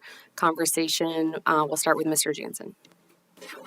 For our city attorney. So now, just for clarification, for my benefit, I'm a slow learner. So now that this is on the table, that changes his original amendment as far as 2027 is concerned, correct? Right. So the next thing that will likely be voted on, if no further amendments are made, is whether to approve his amendment, which just approves the original motion. There's still going to be 2 votes in that scenario.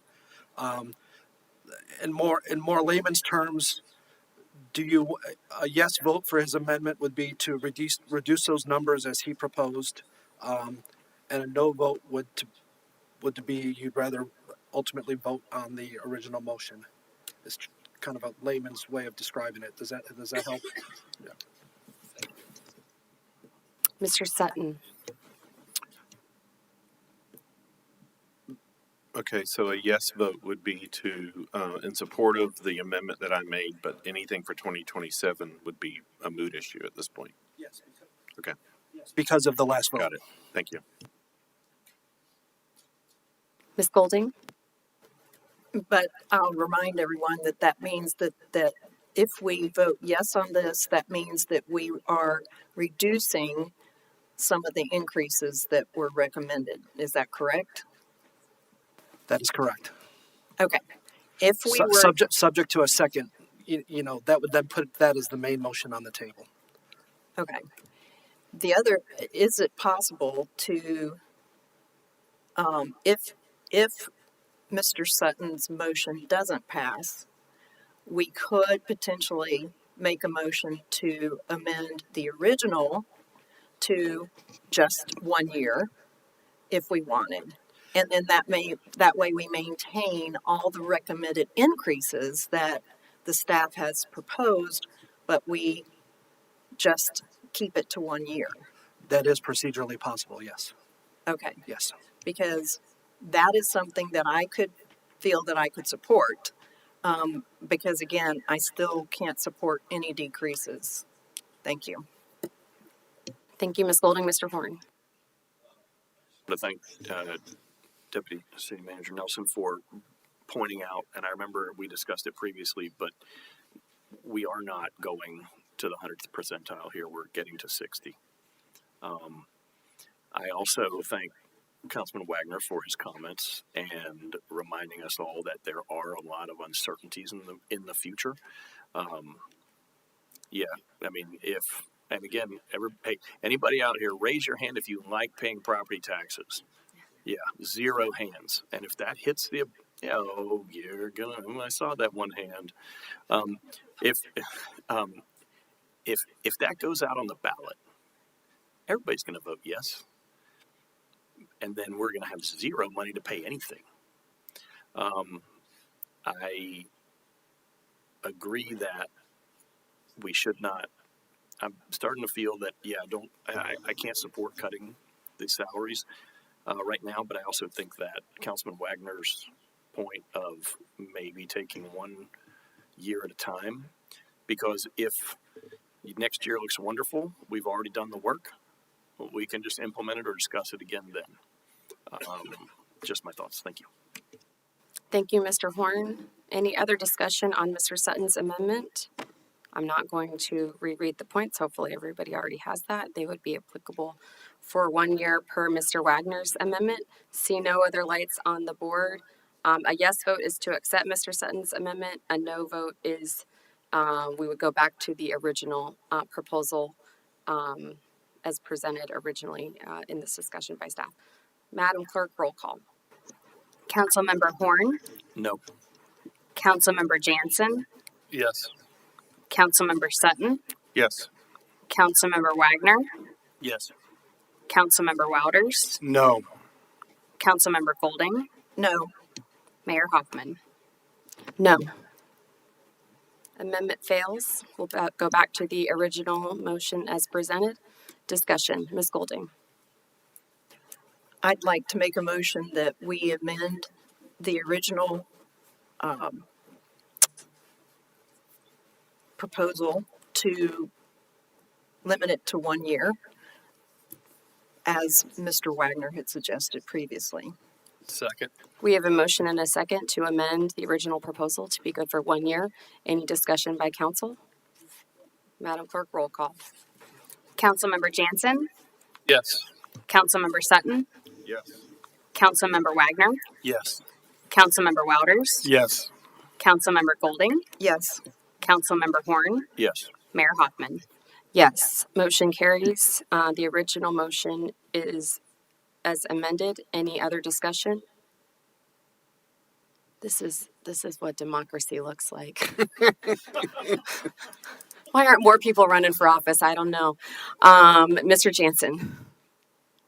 Real quick, I would like to get a word, if he's willing to give us one from our city manager, since he's up here on the dais and he's running our city. Just give us your opinion and point of view, please. I think Ms. Nelson summed it up perfectly when she said that this has been 5 months in the making. We pulled in an outside consultant to help us get to these recommendations to you all, and that if we weren't comfortable with them, we wouldn't be putting them in front of you.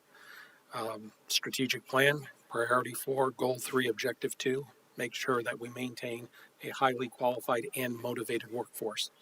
If we're not looking at all of our employees and making sure that we are taking care of them both financially and from our benefits perspective and from an organizational culture, we won't be able to provide the services that this community needs to keep running.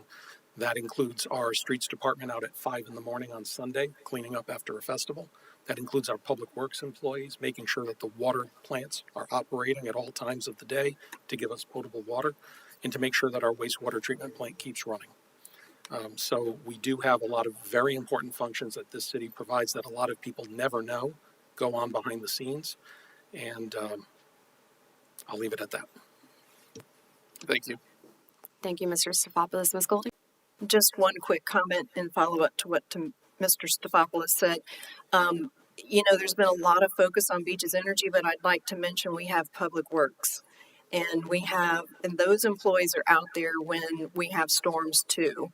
And, I don't know that we want to make sure that we're, as Mr. Stefopoulos says, that we are properly compensating all of our employees. And honestly, I think all of our employees are essential. I realize that some of them are doing way more dangerous jobs, and I totally appreciate that, because there are things that Public Works employees are doing that make sure that I can flush my toilet, or I, have clean drinking water, but also that we all have electricity and that sort of thing. So to me, I don't want us to lose sight on the fact that we do have Public Works employees that are going out there and working hard when the rest of us are maybe at home or evacuated from a storm. So I think your points were very well made, Mr. Stefopoulos, and I also want to mention that I do have the utmost respect for our city team who's worked on this. I talked to Karen, and Evergreen has done a pay study for us before in the past. We were happy with the work that they did back then. And so I just want to thank you all I know it's not an easy job, it's very complex and it's complicated, but thank you all for all that you've put into this. Thank you, Ms. Golding. Mr. Wagner? I'll echo the great comments of the two on either side of me. With that being said, there were a lot of people that showed a lot of courage to stand up for themselves and their teammates through this process. And I hope that we take this next year and we really seize that opportunity to work with those folks. They would not have done that if they didn't believe they were right. So it really doesn't matter what the stats or what anything else says to us. We wouldn't have people that took that brave step within the midst of their employment and came out and they brought those issues to our attention. And I really do. I applaud every one of you for that. I know how scary that must have been. I mean, this is how you guys bring money home for your family, take care of your kids.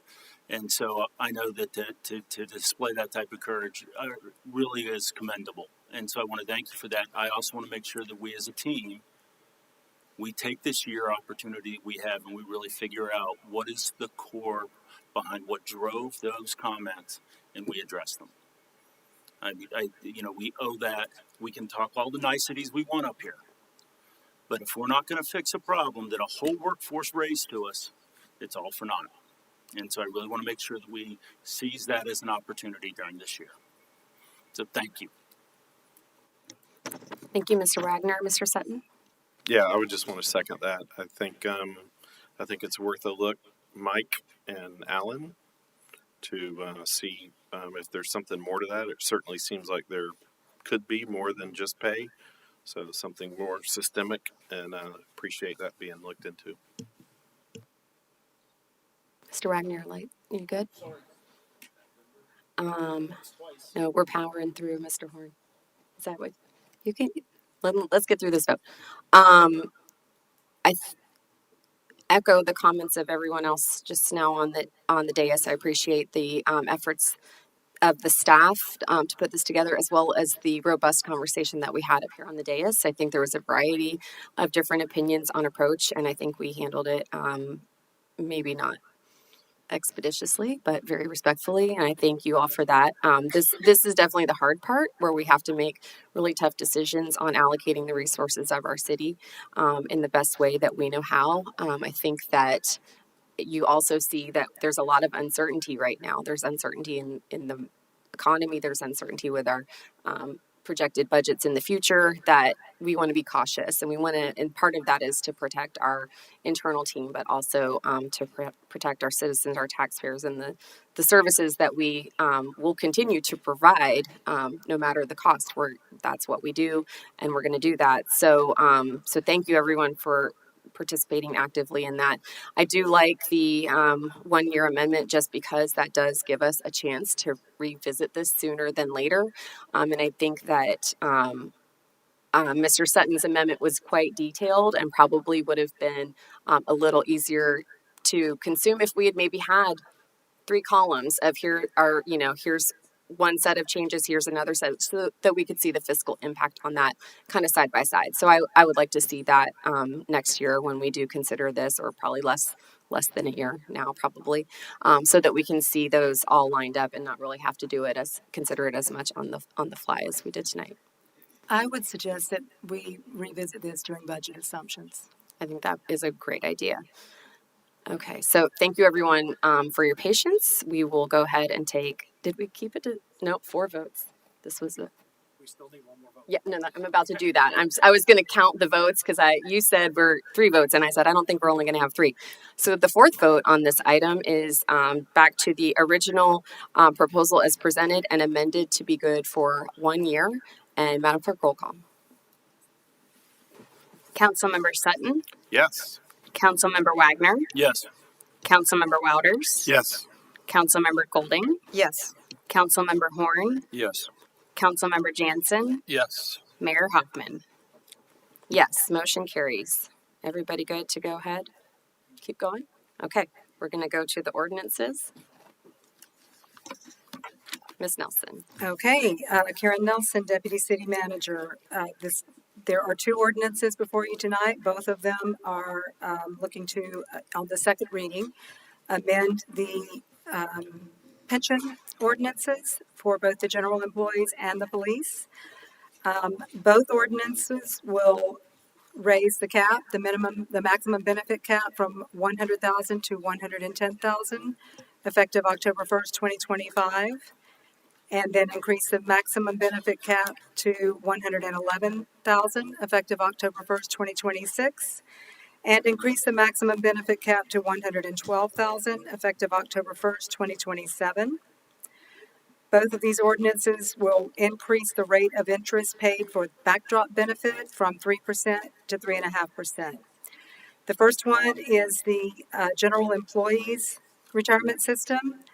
In addition to those 2 benefit increases, this amendment will also add a service purchase option to the general employees plan, which will allow for eligible members to purchase up to 3 years of credited service for former government or military service. There is no cost to the city associated with that. It is considered, though, to be an effective recruitment and retention tool for those who qualify. So with that, we did add some additional background information since the first reading. We also discussed both of these ordinances in some detail at the October 8th briefing with council. So if you have any additional questions, Dustin Scott, our pension plan administrator, is here, and I am also here to answer any questions. Thank you, Ms. Nelson. Madam Clerk, will you read the ordinance by title, please? An ordinance of the City of Jacksonville Beach, Florida, amending Chapter 2, Article 5, Division 5, Section 2-162, General Employees Retirement System of the Code of Ordinances of the City of Jacksonville Beach, providing for the purchase of prior government and military credited service, an increase to the annual benefit cap, and an increase to the interest rate for backdrop, providing for the repeal of conflicting ordinances, severability, Scrivener's errors, codification, and an effective date. Thank you. This ordinance is before the council for a public hearing and consideration on its second reading. I will now open the public hearing on ordinance number 2025-8229. I don't have any speaker cards on this item. Would anyone like to address this item from the public?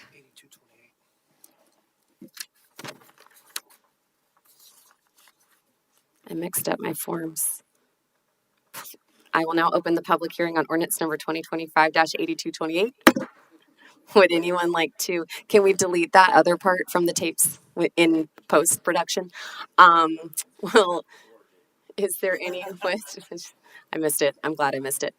Any comments from the public for or against this ordinance? Seeing none, public hearing is closed. And can I have a motion? I move we adopt ordinance number 2025-8228 on the second reading, amending the City Code of Ordinances, Chapter 2, Article 5, Division 5, Section 2-162, General Employees Retirement System. Second. We have a motion and a second. Any discussion?